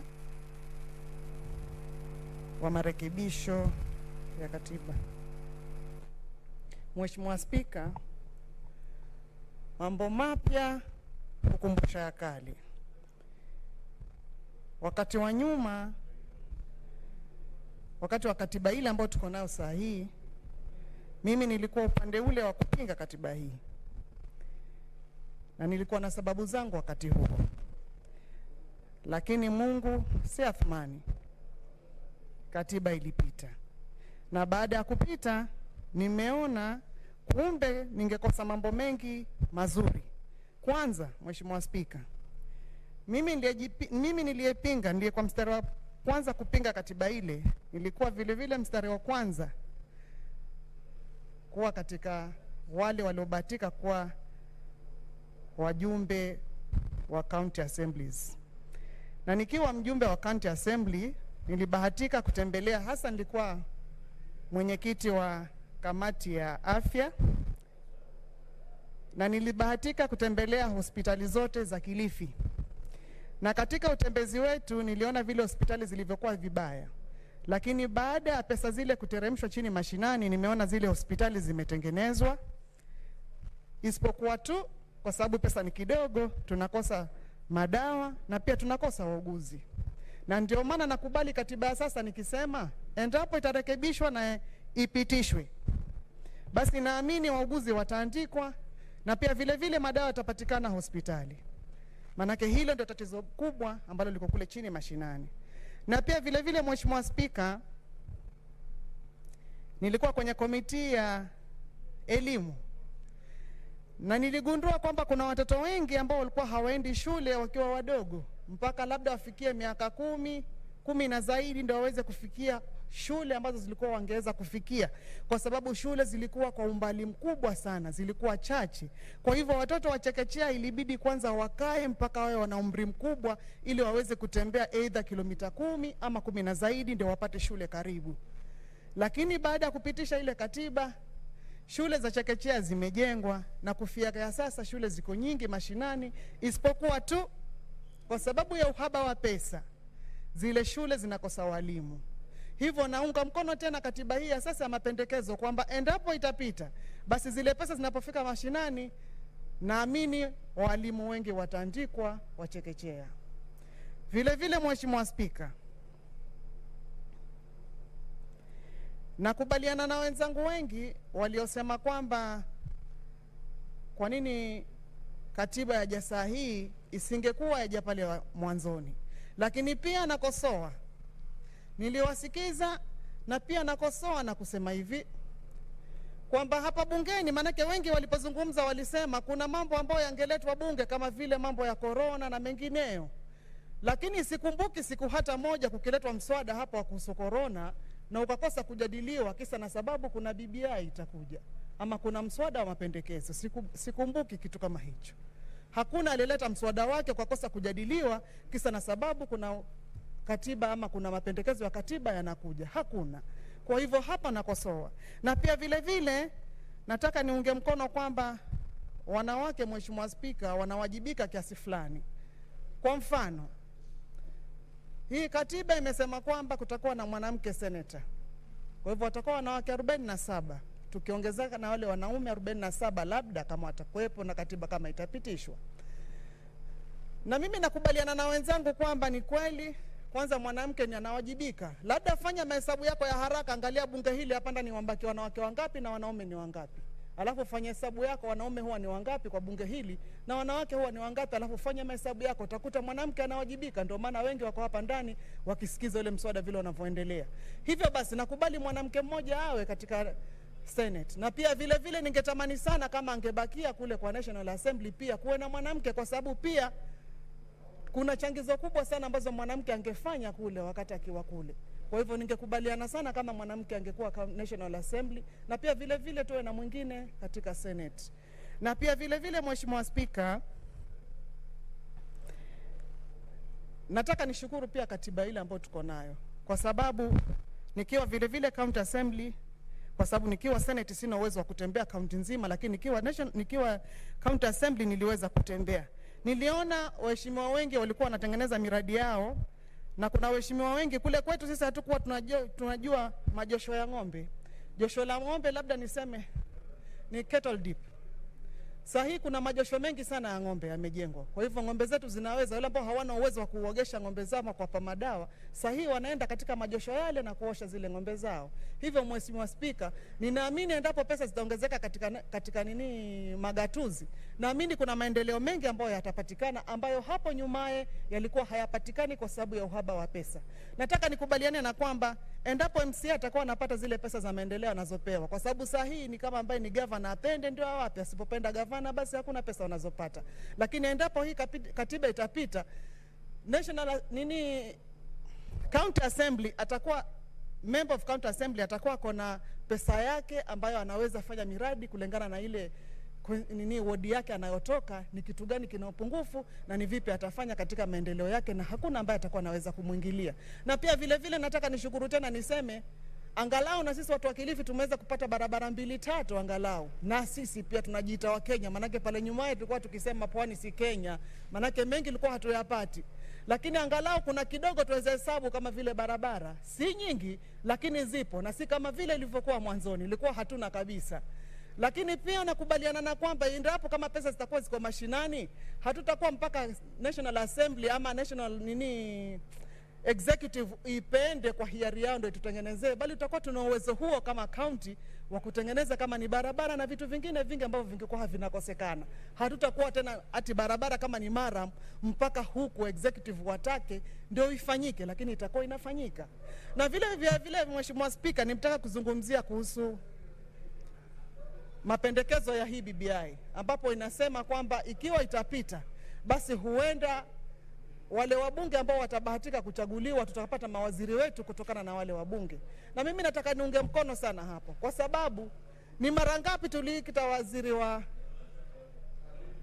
wa kilimo, hasa wakati ule walikuwa wanaitwa Nzige wale.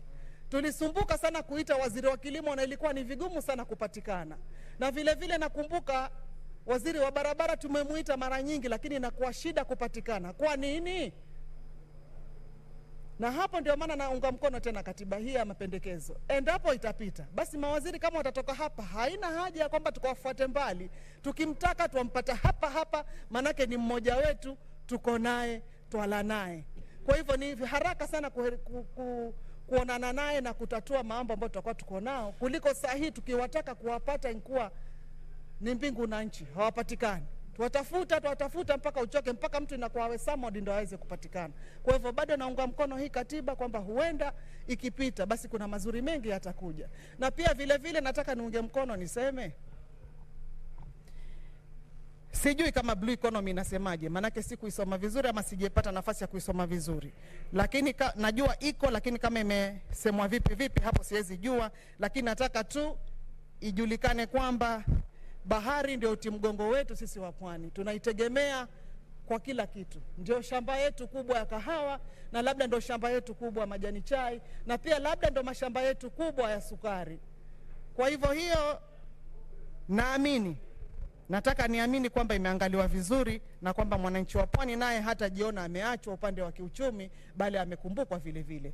Na nataka niseme Mheshimiwa Spika, kwa ule muda mchache ambao niko nao, wakati tunapoanza safari kama tuenda mahali na chombo, ala tuko karibu kupanda gari tuenda safari zetu, huwa twasema ewe Mwenyezi Mungu tujalie tufike salama, manake vyombo tunavyosafiria vimetengenezwa na mwanadamu. Nasema hivyo kwa nini? Nasema hivyo kwa sababu hii katiba imetengenezwa na mwanadamu, haikutengenezwa na Mungu wala haikuanguka kutoka mbinguni. Hivyo basi haitakosa dosari hapa na pale, kwa sababu ni mwanadamu aliyetengeneza, na mwanadamu mwenyewe si kamili. Basi kwa sababu mwanadamu mwenyewe si mkamilifu, na yeye ndo ametunga hii sheria na tumeletewa mapendekezo haya, tumeyaona hayatakosa kasoro. Nataka kusema hakuna kitu kilichotengenezwa na mwanadamu ambacho hakina kasoro. Basi tuangalie makubwa na madogo. Je, kasoro ni nyingi ama faida ni nyingi? Kwangu mimi nasema naona faida ni nyingi, na itafaidisha hasa wananchi wa Kilifi County. Nikiangalia kwa kina, hakuna tunachopoteza, bali ni kufaidika, tunafaidika. Nami nataka kuungana na wenzangu mkono nikisema nitaunga mkono hii katiba mpya mapendekezo iliyoletwa. Asante. Okay, Senator Chila yako. That's right. Apologetic to those who are following my debate and could not do so because of the poor connection. Now, Mr. Speaker, I was saying that for avoidance of doubt, I'm fully in support of the constitutional amendment bill. I support it with all my heart and all my belief. And I indicated that there are few things that were not included that my people who sent me to this house would have preferred, and my people are the people of Migori County. But nevertheless, my platform is a national senate in Kenya, and what benefits most Kenyans and all Kenyans also benefits me as an individual and other Kenyans that I represent. My people of Migori in Nyatike sub-county would have preferred another constituency. They have the population, they have the desire, and they were not included, but it's my prayer that in my lifetime they will get an opportunity to have an additional constituency. My people in Kuria West also wanted an additional constituency so that they are represented by one man, one vote, as has been the mantra of the populated areas. I heard Senator Ndwiga say so. I believe and agree with him insofar as he says so. What I want to plead with my colleagues whose counties are benefiting by way of getting additional constituencies is that they should not forget us, those who are supporting this piece of legislation, this amendment to the Constitution, now that they are benefiting. There is a tendency of those who benefit to forget those who may not have benefited at the time of such benefit. So I want to urge our fellow senators whose counties are benefiting to remember those who may not have benefited but merit that benefit. Where I come from, Mr. Speaker, the wise and the old have always told us that if you want children, if you are a man and if you are a woman and you want children, you marry. If you are a woman, you get married to a man, and if you are a man, you get married to a woman. As you look for children, and in the days of the past, people used to literally look for children. Those who had a difficulty in getting them would go to spiritual leaders to do so. Some would go to certain lengths that there isn't enough time to describe. But we were advised that when you see a pregnant woman and your wife is not pregnant, do not do anything harmful to that pregnant woman, because if you do so, even when the turn of your wife to get pregnant and deliver arises or arrives, some other people of evil intention will do likewise to you. So I want to support those counties that are benefiting, hoping that when the turn of Migori County and the turn of other counties arrive, they will not kick the stomach or the tummy or the wombs of our wives, so that at that time our expectation is aborted or abort.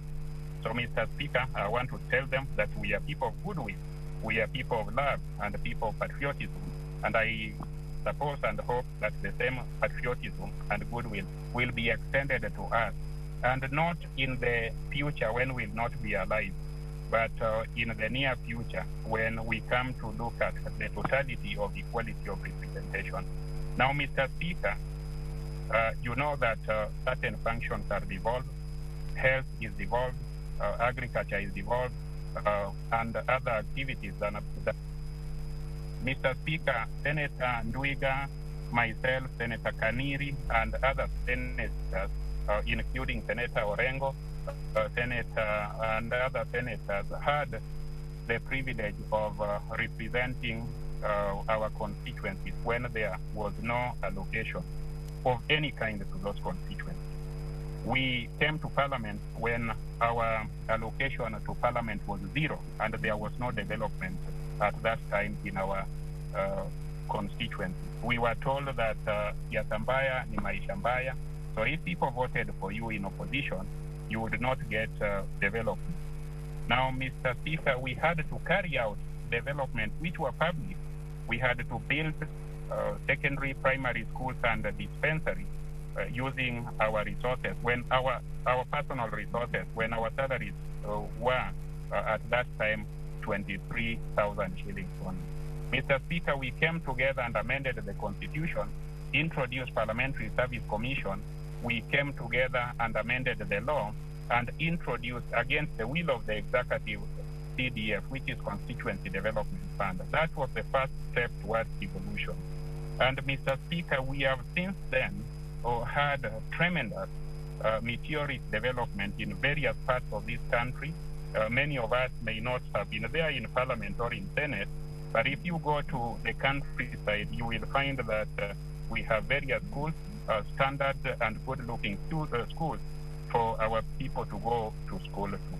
Now that there is money being allocated, more money being mashinani to constituencies, to wards and to counties, we who participated in the first step towards devolving resources are a happy lot.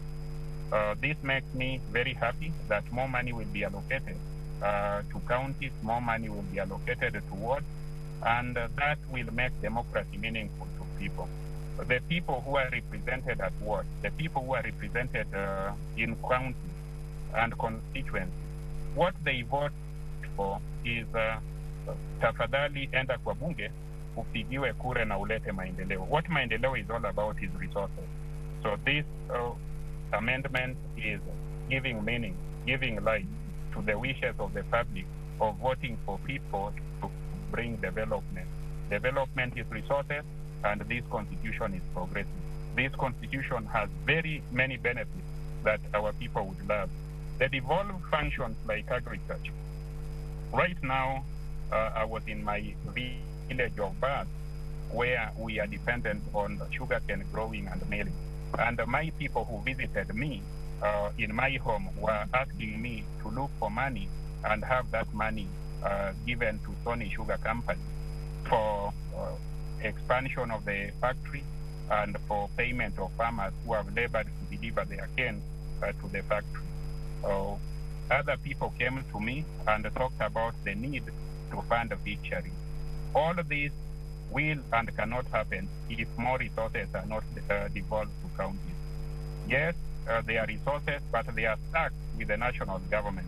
I heard my brother Njeru Ndwiga praise Munya, the CS for agriculture, for doing something good to coffee, to tea, and other places. We in other parts of the world or other parts of the nation do not want to be at the mercy or at the discretion of a CS. We want to get our devolved money for agriculture by right. We want to determine which agricultural or fishing activity we deploy it to. We have tobacco in Migori, in Uriri sub-county. We have it in Nyatike. We have it in Kuria East and Kuria West in abundance. But we are at the mercy or discretion of the minister.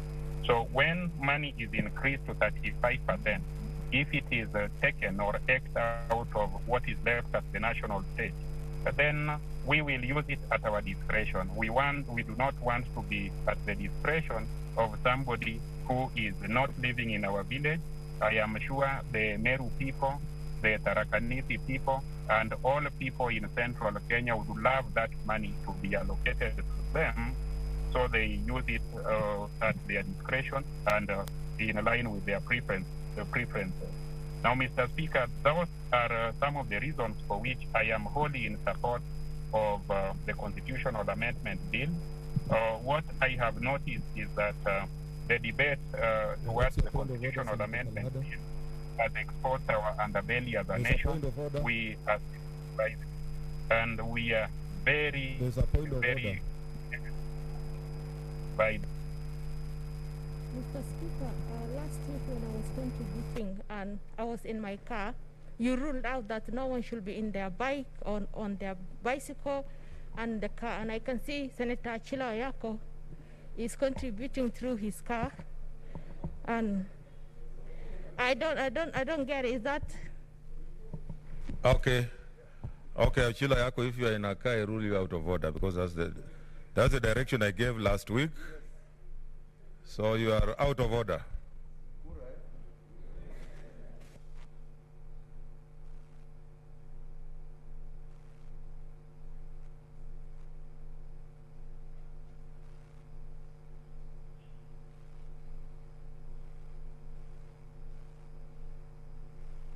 Okay. As a point of order.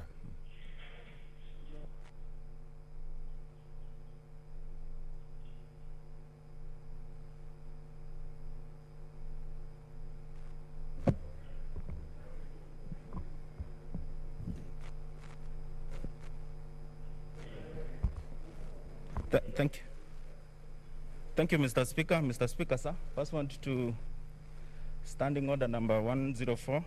I beg to move that the mover be now called to reply.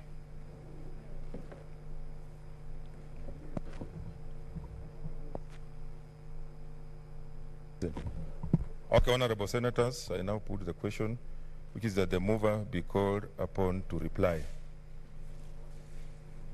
As manner of that opinion, say aye. As manner of account of you, say nay. The ayes have it.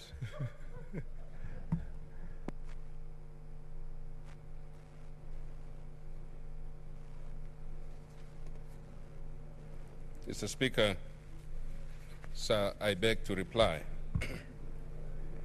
The Speaker, in replying, I need to recognize all the members, and I mean all, Mr. Speaker, because I know that this is one bill where the contributions have been very emotive, contributions have been exhaustive in terms of the time given to people, Mr. Speaker. Each one spoke for 20 minutes or more, and almost the whole House has spoken. And so, Mr. Speaker, I wish to thank every member, every senator who has made their contribution to this very important bill, which is a historic one. As we have said, Mr. Speaker, only once in a long while you have a chance like this, that you are responsible for amending the constitution of your own country in your time as leaders and your time as members of parliament.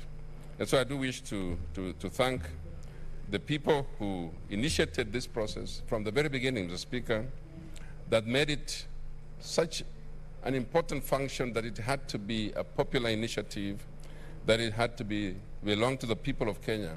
And Mr. Speaker, also to thank you for your ruling on this matter, that, Mr. Speaker, it belongs to the people of Kenya, and that it's not possible to bring amendments on top of this already. Yes, popular initiative. Mr. Speaker, thank you for that, and I wish I have not ruled yet. I thought you, Mr. Speaker, it was the other speaker who ruled it. Yeah, I will be ruling. The speaker has ruled. One speaker I had that is ruling this way. But, Mr. Speaker, my issue is that we have a very important function now this afternoon, Mr. Speaker, to ask members, to appeal to members, that let's support this bill. We have spoken onto it. We have said what we wanted to say. We have spoken, our people have heard us, and they know our feelings about this.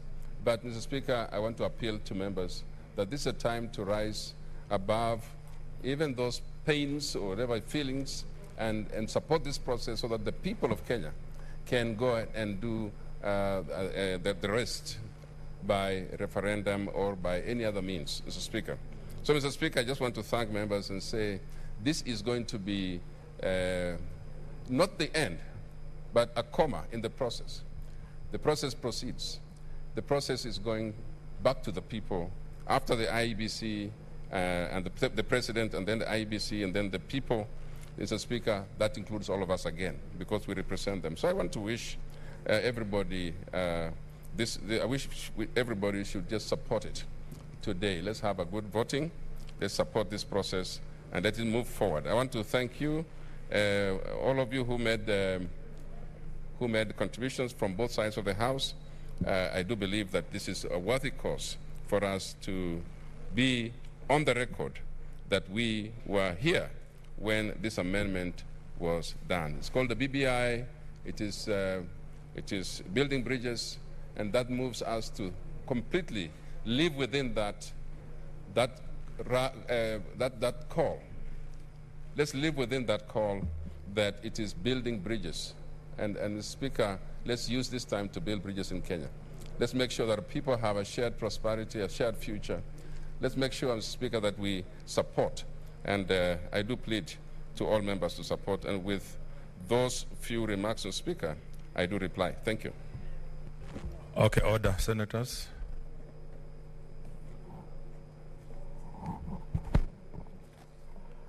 I now put the question, which is that the Constitution of Kenya Amendment Bill 2020 be now read a second time. Remember, voting on this bill is by every senator pursuant to Article 257(8) of the Constitution.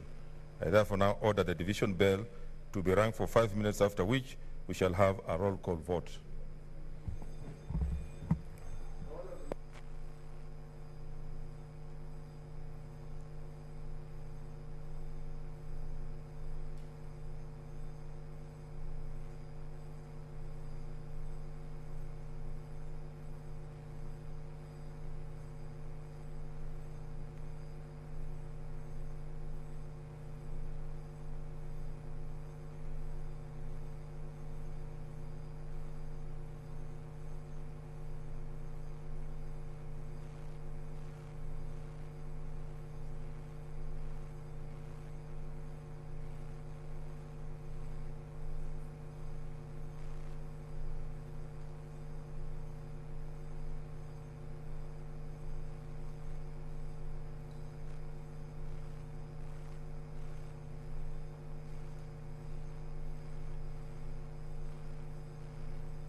Okay, one, the tellers for the two sides come in. Those who are coming in, please.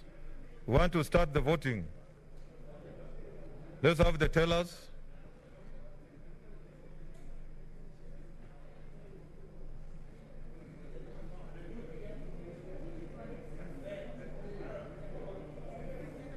The tellers for the two sides.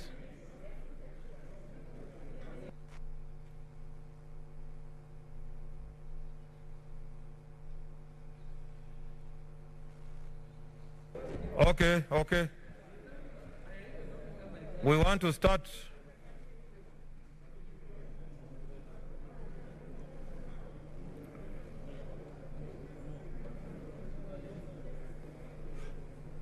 We want to start. Who are the tellers? Cherarghe is for the no. Okay, who is for the yes?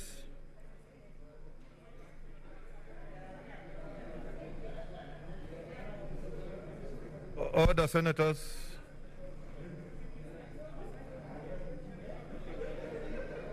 Order, senators. We want to start. Okay. Yes is who? Shiyonga. No is Cherarghe. Okay. We are starting.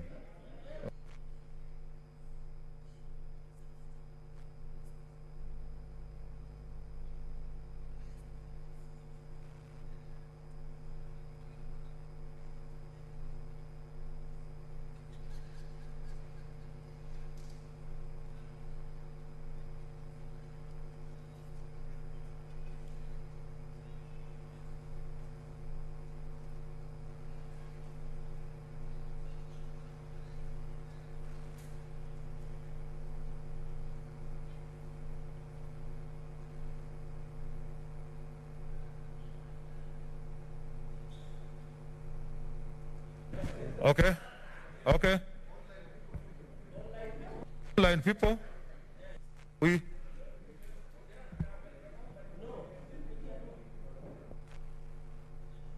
order. Take your seats, senators. Take your seats. Take your seats. Leader of minority.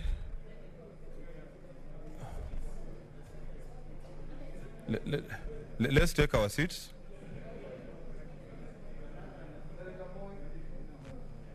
Let's take our seats.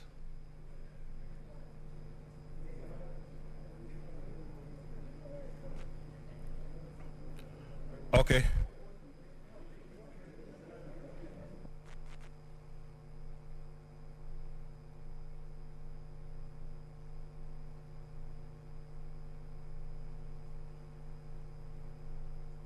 Okay, let's proceed.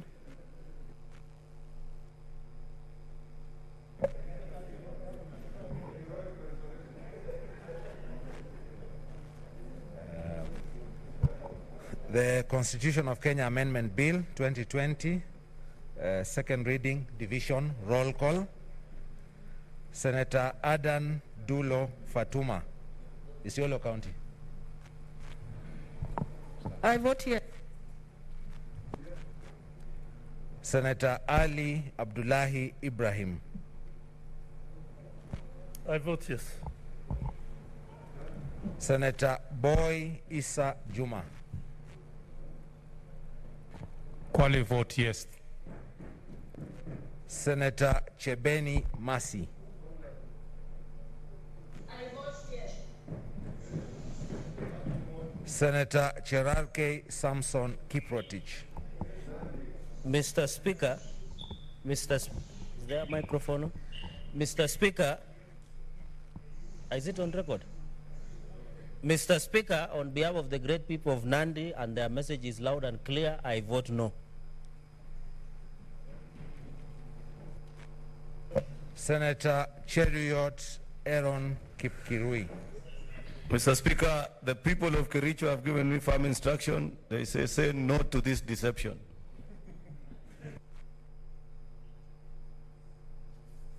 Senator Gona Christine Zawadi. I vote yes. Senator Haji Abdikadir Mohammed.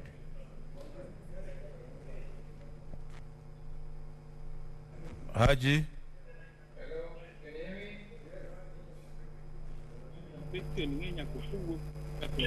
Vote. Vote, yes or no? I vote yes, Mr. Speaker. Okay. Senator Haji Farhia Ali.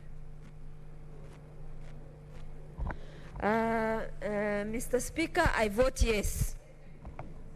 Senator Halake Abshiro Soka. Mr. Speaker, I vote yes. Senator Hagura Godana. Mr. Speaker, I vote yes. Senator Iman Falhada Deko. Mr. Speaker, on behalf of my county, I vote a big fat no.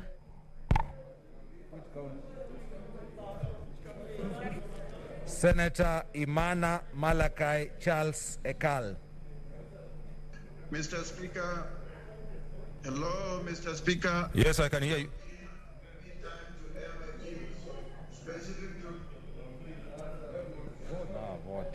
Vote. Senator Inima Gertrude Musuruve. Honorable Speaker, on behalf of PWDs, I vote yes. Senator Kajwang Moses Otieno. Mine is so obvious. On behalf of Homa Bay County, I vote yes. Senator Kamar Margaret Jepkoech. Use this other one. Mr. Speaker, I vote yes. Senator Kangata Irongo.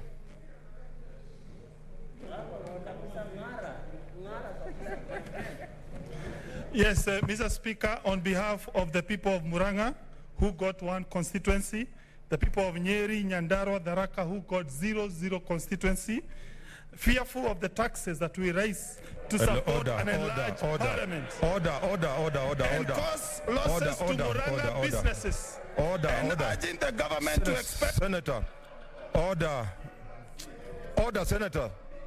Order, Senator. You have not voted. Vote.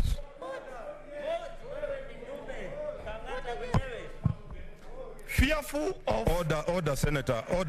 Order, Senator. Order, Senator.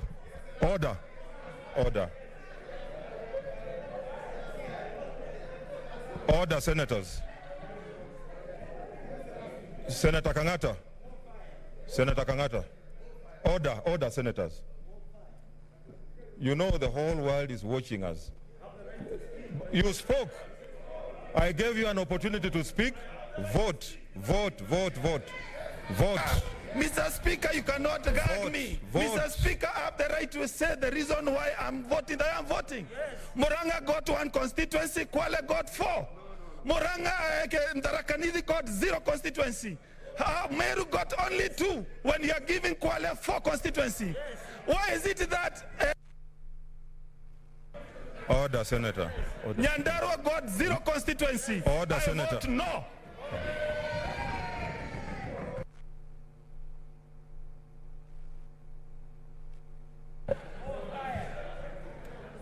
Senator Kasanga Sylvia Mweni.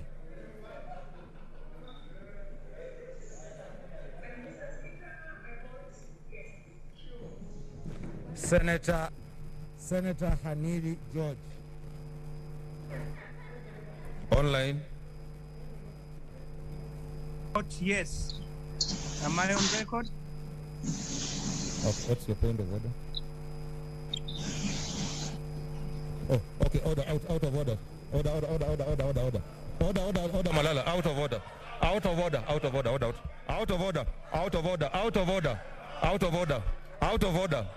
Okay.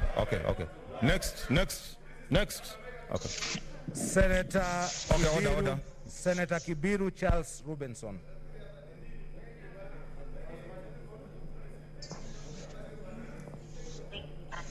Mr. Speaker, I hope I have been heard. I vote capital YES, yes. Senator I vote yes. Senator Kihika Susan Wakarura.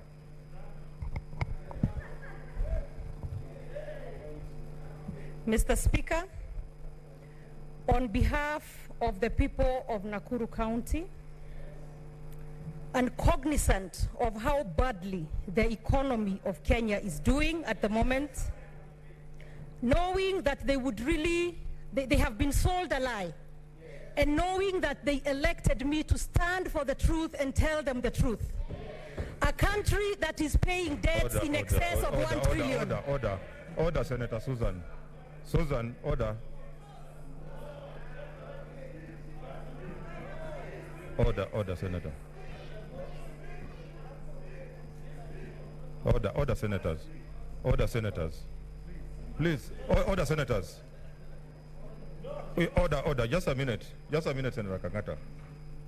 I did afford all senators indeed an opportunity to express themselves. You have done so very well. You are on record on what you have said. This is an hour for us to vote. Please, let us just respect that and take our vote. Okay. I am about to vote, Your Speaker, and in my voting, I need to make just a few remarks. Not remarks, really, just say something. So despite the fact that my people have been sold a lie, I owe them the truth. The 2.1 per million population of Nakuru County, I do not want them to be misled. And as such, Mr. Speaker, with a bulging debt, an economy of on its knees, bread now being taxed, baby formula being taxed, I vote no to this excessive and affordable BBI and deception. I vote no. Okay, order. I know you are trying to take me in a certain direction. I will not go there. But let us observe standing order 5, which says, when called out, each senator shall thereupon rise to his or her place and declare assent or dissent to the question in the following manner. I vote yes, or I vote no, or I abstain. Let's proceed. Senator Kilonzo Mutula Jr. Makueni votes yes. Senator Kimani Wamatangi Paul. Mr. Speaker, on behalf of the people of Kiambu County, I vote yes. Senator Kindiki Kithure.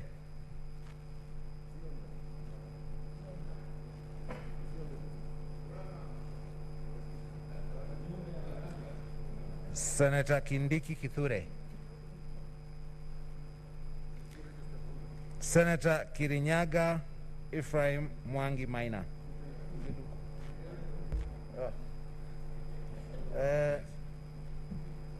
On behalf of my people of Nyeri County, I vote yes.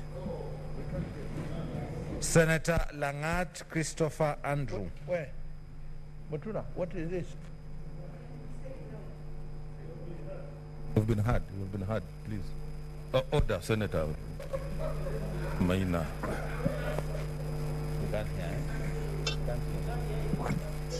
Senator Langat.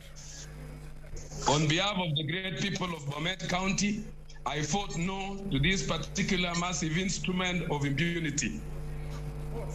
Senator Lelegwe Ltumbesi. Honorable Speaker, on behalf of the great people of Samburu County, who will lose 1.3 billion once this is passed, I vote no. Senator Linturi Franklin Mithika. Mr. Speaker, on behalf of the people of Meru and on my own behalf, Senator Ephraim Maina, why don't you take your seats, please? and recognizing, Mr. Speaker, the impunity that is likely to be extended by passage of this bill, including the threat of being arraigned to court tomorrow for the position I've taken on this bill and being bonded to appear before a chief magistrate tomorrow, And to maintain my integrity and my position on behalf of the Meru, I vote no.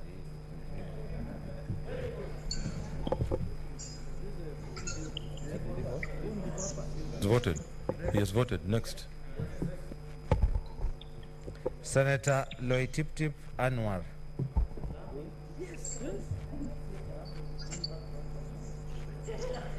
Thank you, Mr. Speaker, sir. On behalf of the great people of Lamu, we are not getting any additional constituency, and our location is being deducted. And for the future and prosperity of this country, I vote no. Senator Lokorio Petronila Were. Thank you, Mr. Speaker. On behalf of the women of Kenya, the people of Busia County, and the people of Baringo, I vote yes. Senator Mazayo Stewart Mwachiru. Mr. Speaker, the people of Kilifi vote yes. Senator Mahamud Mohamed Maalim. Mr. Speaker, I disagree with a lot of provision in the bill, but because my county, Mandera, is getting one extra constituency, I vote yes. Senator Makori Beatrice Kwamboka. Mr. Speaker, I, Beatrice Kwamboka, for the sake of the Nairobians and the proud woman, I vote yes. Senator Malala Cleophas Wahungu.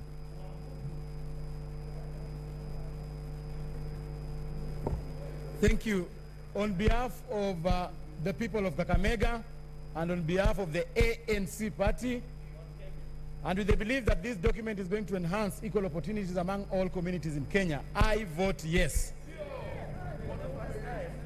Senator Masitsa Naomi Shionga.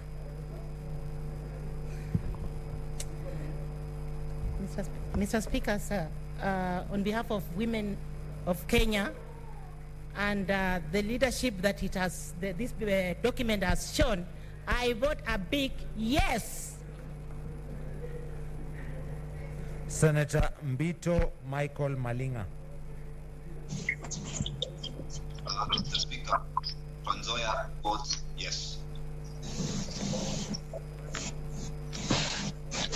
Senator Ugogo George Ochilo Ayako.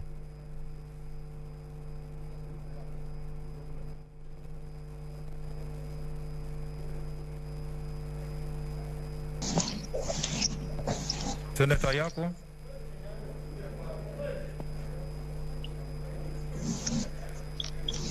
Senator Ayako, vote.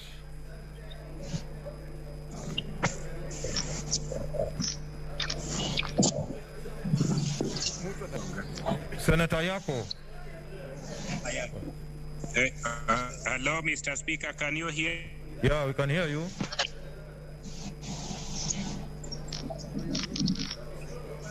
Vote, Senator. Vote yes. Yes, sir.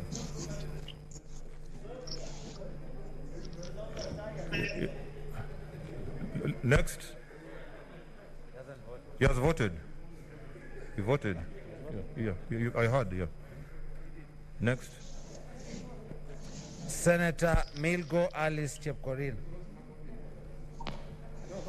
Mr. Speaker, in order to give voice to every Kenyan man who comes to this house, and in support of Bomet, member of County Assembly's bombshell, and on behalf of the great people of Bomet County who are gaining 2 new constituencies, I vote yes for PPI. Senator Mogeni Eric Okongo. Mr. Speaker, on behalf of the great people of Nyamira, having gotten instructions to defend the one constituency coming to Nyamira, I vote yes. Senator Moi Gideon Kipsielei Towet. Mr. Speaker, on behalf of the people of Baringo and with the people of Kenya, and kwa heshima ya Rais wetu Uhuru Muigai Kenyatta and Raila Amolo Odinga, Musyoka, Mutwetu, Weta, vote. Musalia Mudavadi, vote. I vote yes.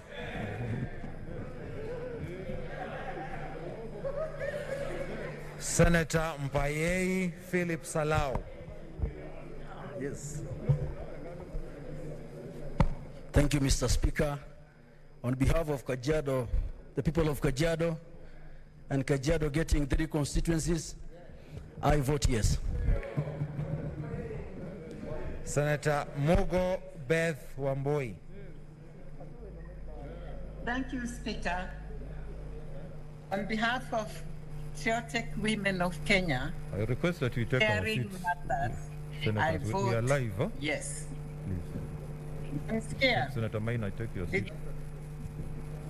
Senator Murkomen Onesimus Kipchumba.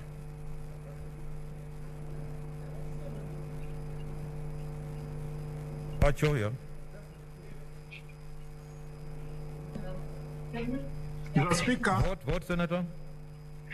Yeah, Mr. Speaker, on behalf of the people of Elgeyo Marakwet County and Baringo County, Mr. Speaker, and on behalf of all Kenyans who, Mr. Speaker, believe in independence of judiciary and in defense of the Constitution of Kenya 2010, Mr. Speaker, and as I said on behalf of Baringo that was not represented on the floor, I vote no. Senator Mudhama Agnes Kavindu.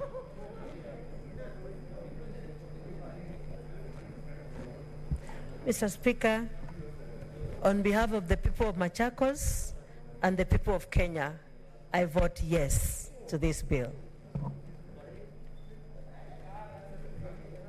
Senator Mwangi Paul Githiomi. Mr. Speaker, sir, I have firm instructions by the people of Nyandarua that when I come to this house, I should express their wish, and their wish is that I should vote yes. Senator Mwaruma Jones Mwashushe. Thank you, Mr. Speaker. On behalf of the great people of Taita Taveta who are not losing constituencies. Order, Senator. You know we are live on TV, so let's be a bit orderly. Senator Mwaora Isaac. Yes.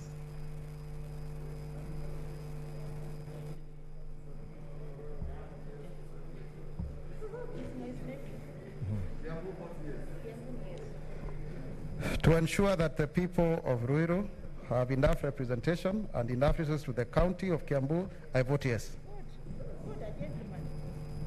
Senator Mwenyehaji Mohamed Faki.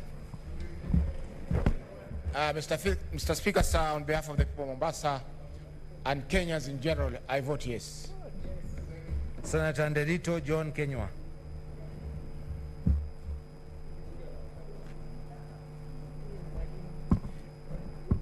Mr. Speaker, on behalf of people of Laikipia, I vote yes. Senator Nduiga Peter Njero. Mr. Speaker, I vote yes. Senator Nyamunga Ross Ogendo. Mr. Speaker, I vote yes. Senator Olekina Ledama. Mr. Speaker, I would have suggested that a vote suspending our reasons and our conscience as a House should have preceded this vote.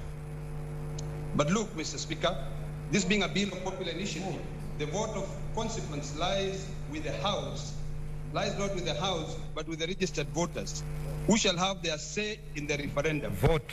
I exercise my duty on behalf of the County of Narok by passing this bill to the voters. I vote yes. Senator Omanga Millicent.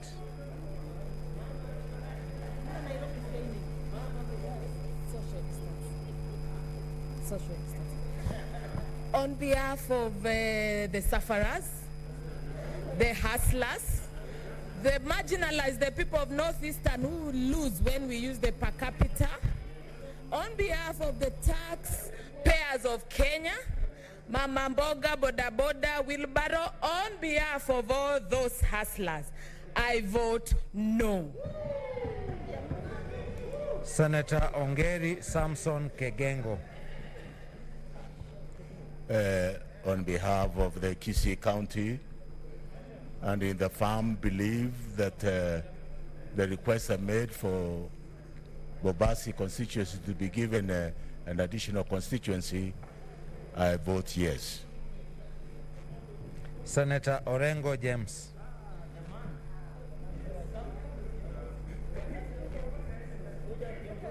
No, I'm all right. Mr. Speaker, this country was in the wilderness. It took this.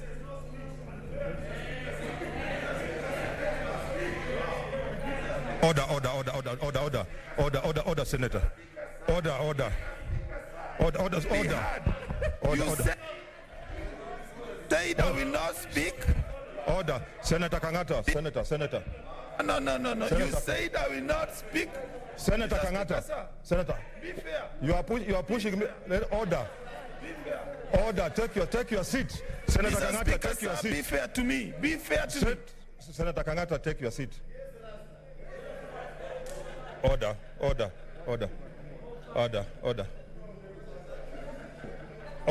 senators. I know Senator Kangata, order, senators, order. Senator Kangata, I know you are trying to get me through. I will not do that. Just relax. Let us finish the vote in a dignified manner. Please, Senator Orengo. Mr. Speaker, probably the next time we come to vote, we may need an alcohol blow at the entrance. But, Mr. Speaker, I, James Orengo, on behalf of the people of Siaya, and knowing that the philosophy of this bill comes from the handshake, and it took two great statesmen, Uhuru Kenyatta and Raila Amolo Odinga, I vote yes. Senator Outa Frederick Otieno. On behalf of Kisumu City and its people, and in the belief that I know the two heroes, His Excellency the President Uhuru Muigai Kenyatta and the Prime Minister Raila Amolo Odinga, and the people of Kenya, I vote yes. Senator Pareno Judith Ramaita.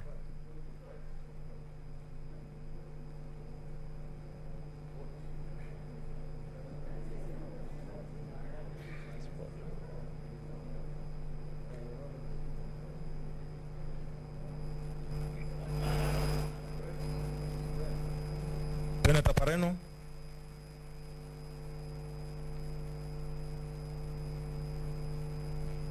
Senator Pareno, vote.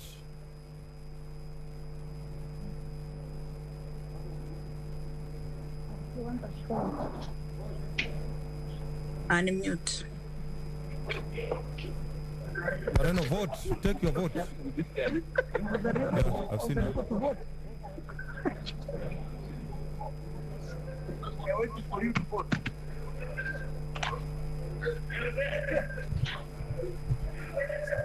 Sorry, Mr. Speaker, I was on Zoom and my phone was misbehaving.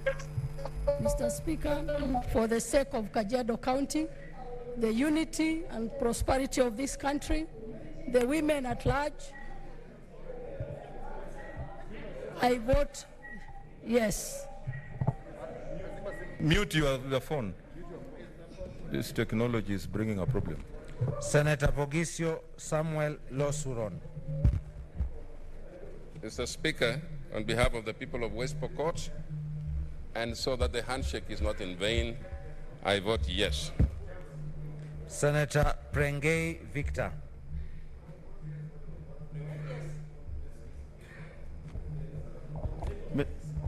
Mr. Speaker, I vote yes. Senator Sakaja Johnson Arthur. Mr. Speaker, on behalf of the people of Nairobi City County, home to 43 communities, the biggest victims of violence and the biggest beneficiaries of peace. After receiving 29 constituencies and extra 15 billion shillings, Mr. Speaker, I vote yes. Senator Mary Yane. Mr. Speaker, I choose to abstain.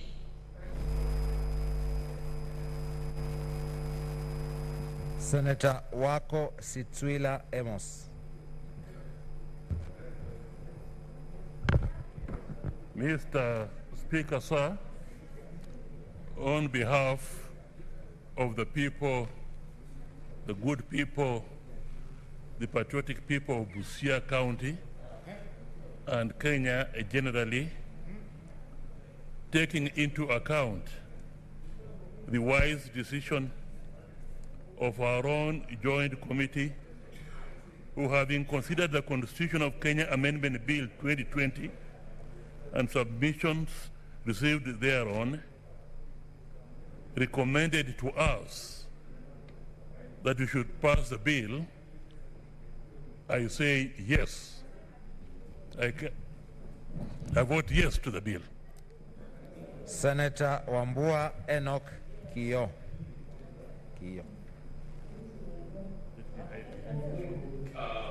Mr. Speaker,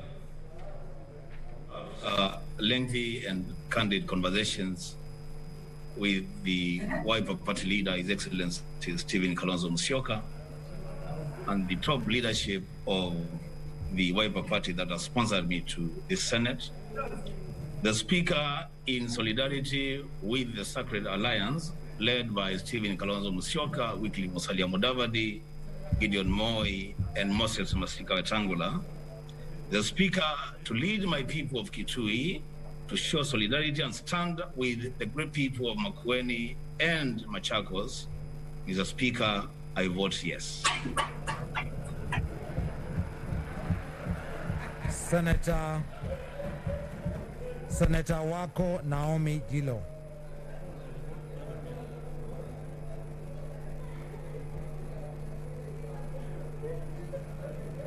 Senator Wako Naomi Gilo.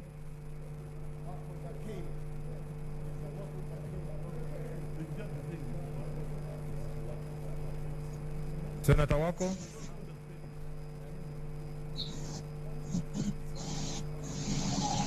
I vote yes. Senator Wario Golich Juma.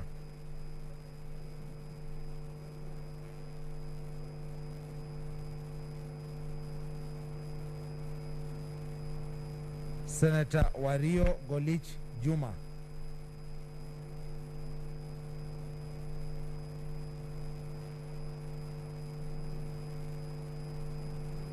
Senator Wetangula Moses Masika.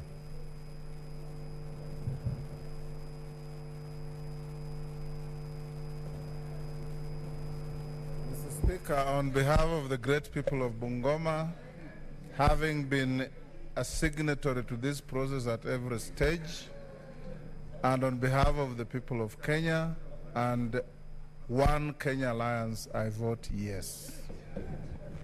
Senator Zani Agnes Philomena. I vote yes.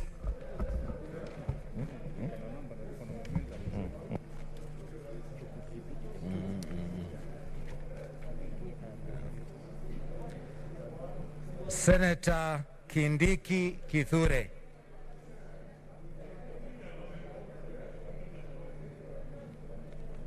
Senator Kindiki Kithure.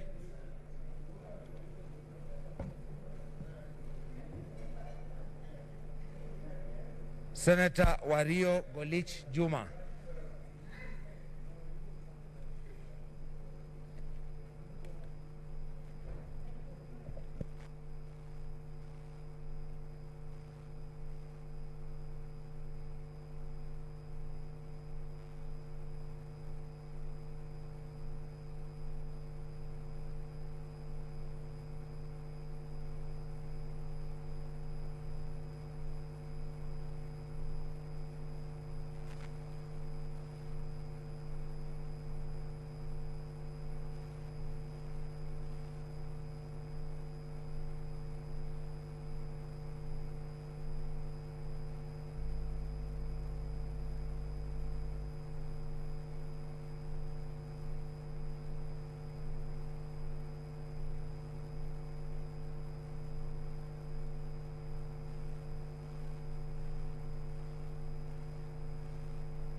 Okay, order.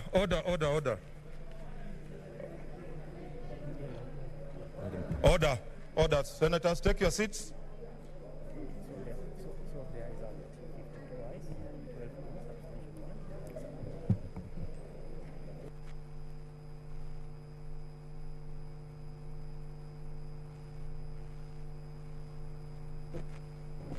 Okay, honorable senators, these are the results. Abstentions 1, nays 12, ayes 52. Honorable senators, a bill for an act to amend the Constitution by popular initiative. okay, the ayes have it. Okay, this is the communication that I want to give now before the Committee of the Whole, which will sit at 2:30, on whether a bill to amend the Constitution pursuant to Article 257 of the Constitution can be amended. Honorable senators, as you are aware, in the course of the debate on the Constitution of Kenya Amendment Bill 2020, I have been variously urged by a number of senators to make a ruling on a number of matters which they consider to be pertinent for purposes of guiding the Senate in its disposal of the bill. These requests have come from, among others, Senators Samson Cherargei, Sakaja Johnson, Mutula Kilonzo Jr., and Moses Wetangula. Senator Mutula Kilonzo Jr. MP in particular, during the morning sitting of Thursday, 6 May 2021, went so far as to give some advice to the Speaker on the matters that should be contained in such ruling and the authorities that should be cited.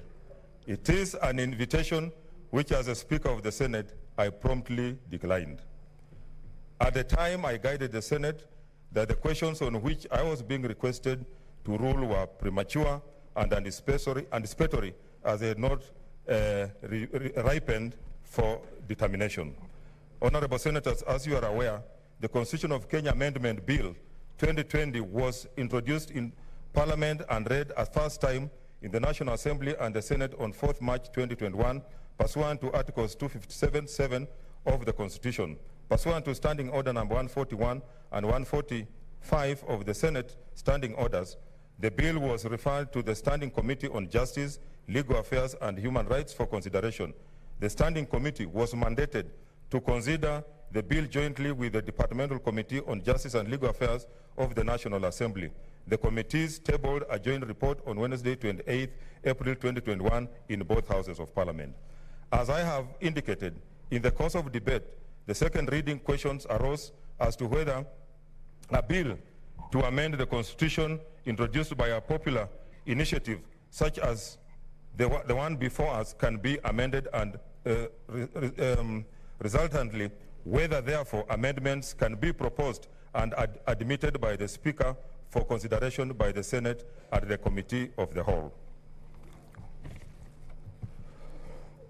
The second issue on which I was requested to rule was whether errors of form in the bill could be corrected, and if so, the stage at which this could be done. Honorable senators, I am of the view, having considered all circumstances, that these two questions, while they are novel insofar as the consideration of a Constitution of Kenya Amendment Bill by popular initiative is unprecedented in the Senate, they are not so complex as to require the kind of detailed or lengthy ruling that I was invited to pronounce. Honorable senators, as you further aware, the Constitution of Kenya Amendment Bill 2020 was prepared and processed pursuant to Article 257 of the Constitution as a bill to amend the Constitution by a way of popular initiative.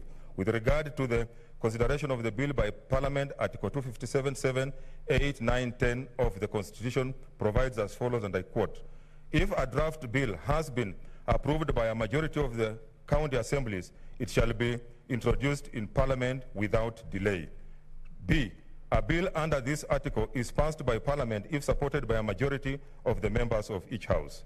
C, if Parliament passes the bill, it shall be submitted to the President for assent in accordance with Article 256, 4 and 5.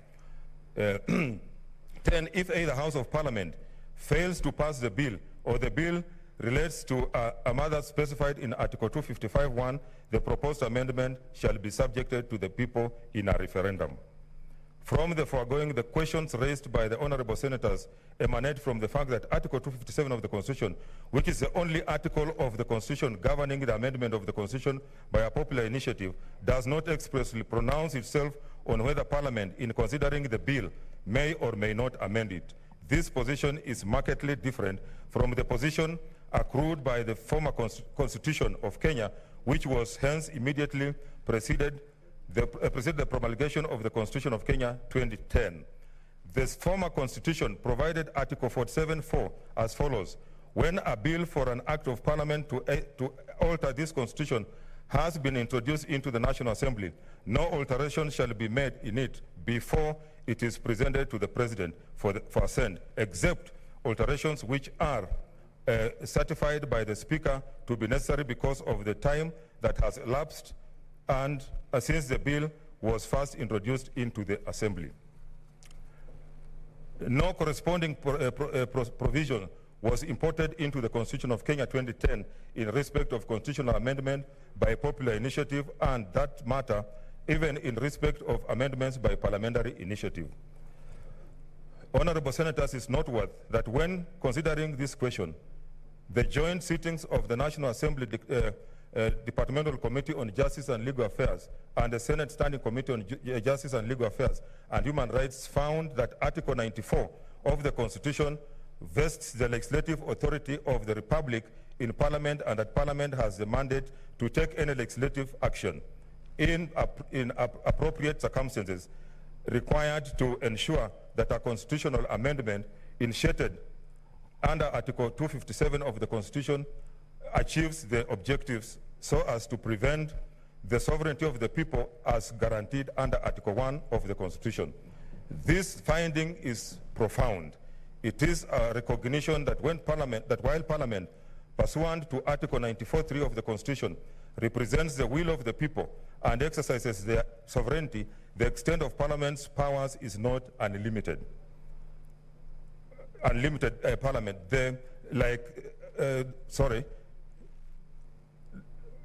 I'll repeat that, represents the will of the people and exercises their will, sovereignty. The extent of Parliament's powers is not unlimited. Parliament, like all other state organs, is bound by the national values and principles of all other state organs. Is bound by the principles of governance under Article 10 of the Constitution when applying or interpreting the Constitution or enacting, applying or interpreting any law. The Constitution itself has also provided for the manner of its interpretation at Article 259, Clause 1, whereof provides that the Constitution shall be interpreted in a manner that A, promotes its purposes, values, and principles, 2, advances the rule of law and the human rights and fundamental freedoms in the Bill of Rights, C, permits the development of the law, and D, contributes to good governance. Honorable Senators, a bill to amend the Constitution by way of popular initiative is one that emanates from members of the public and is required to be supported by at least 1 million registered voters. The bill represents the initiatives of the promoters regarding provisions which they wish to amend in order to address specific concerns or issues in the Constitution. This is a route taken by citizens who are fully aware and have foregone the route of seeking constitutional amendments by a parliamentary initiative. It is a route taken by citizens who recognize that pursuant to Article 1 of the Constitution, all sovereign power belongs to the people directly or through their democratically elected representatives. I am persuaded that a proper construction of the Constitution leads us to the conclusion that Parliament's delegated power to exercise the sovereignty of the people by representing their will does not and cannot extend to subverting, altering, or substituting that will with its own wisdom, whether the people have unequivocally expressed themselves. Honorable Senators, subjecting a bill to amend the Constitution by way of popular initiative to amend by the Senate risks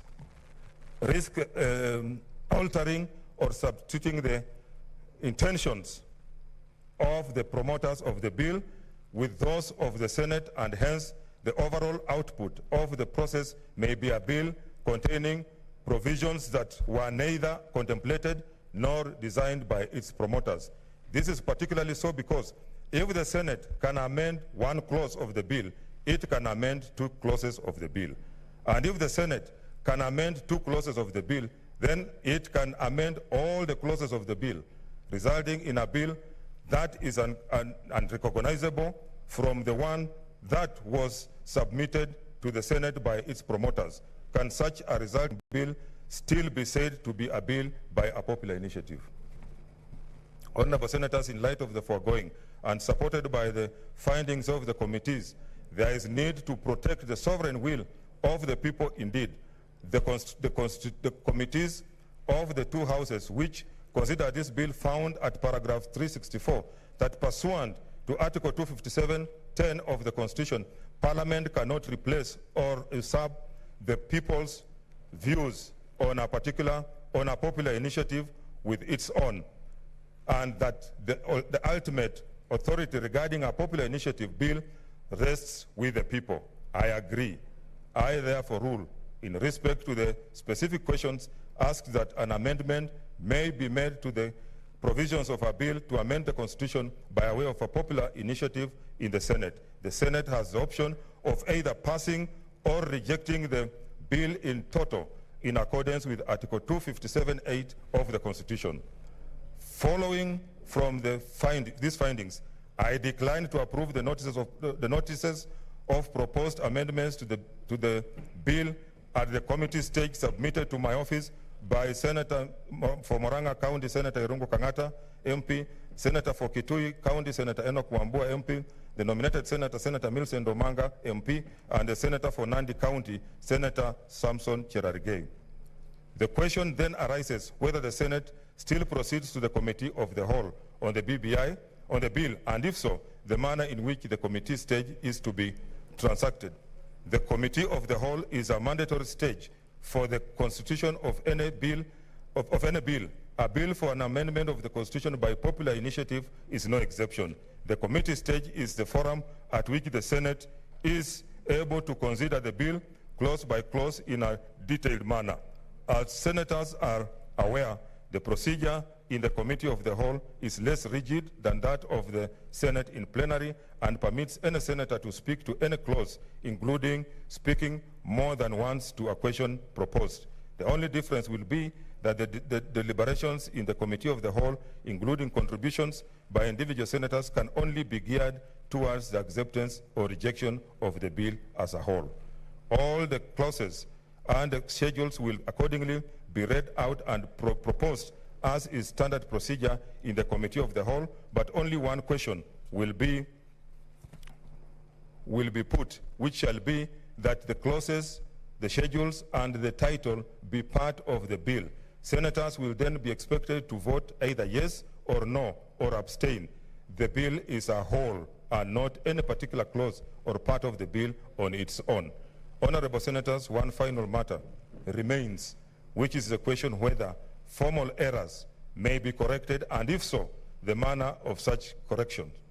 This matter is to be approached cautiously because the device of correction must not be subterfuge for substantive amendments to the bill through the back door. Indeed, on this, the committees found that Parliament's legislative action includes correcting any errors of form or typographical errors that do not go to the substance of the bill and that bring drafting harmony to the bill. That's paragraph 365.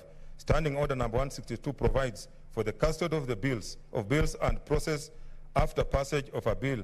Although, as I have indicated earlier on this communication, no specific provisions exist in our standing orders on the processing of a constitutional amendment by a popular initiative. I am of the view and I rule that invoking Articles 10 and 259 of the Constitution and applying Standing Order number 1, requiring the Speaker to decide all matters that are not expressly provided for by the standing orders, it is appropriate that the Speakers of Parliament correct formal errors or oversights without changing the substance of the bill before certification of the bill and submission to the President. This would apply to those types of errors which the committees found as inadvertent errors in the copies of the bill, which were typographical in nature and which did not affect the substance of the bill. The Senate is accordingly guided. I thank you. What's your point of order, Senator Mutula Jr.? Mr. Speaker, before you finish your communication, you had mentioned something about the third reading. Mr. Speaker, I wish we could stop the sun. We can't. I wish you could stop the lunch hour. We can't. But we are ready to vote for the third reading. I'm proposing to you, under Standing Order number 31 and 1, that you call the third reading committee of the whole so that we can vote and leave this chamber after finishing this business together, Mr. Speaker. Owing to its momentous position in what we are doing today, Mr. Speaker, I don't see the reason why we should take a lunch break before we finish the vote, Mr. Speaker. And I believe, Mr. Speaker, you can use your discretion to do so that we can finish this business. When we come in the afternoon, Mr. Speaker, we resume with the business that is in the order paper and related to the constitutional amendment bill. Thank you.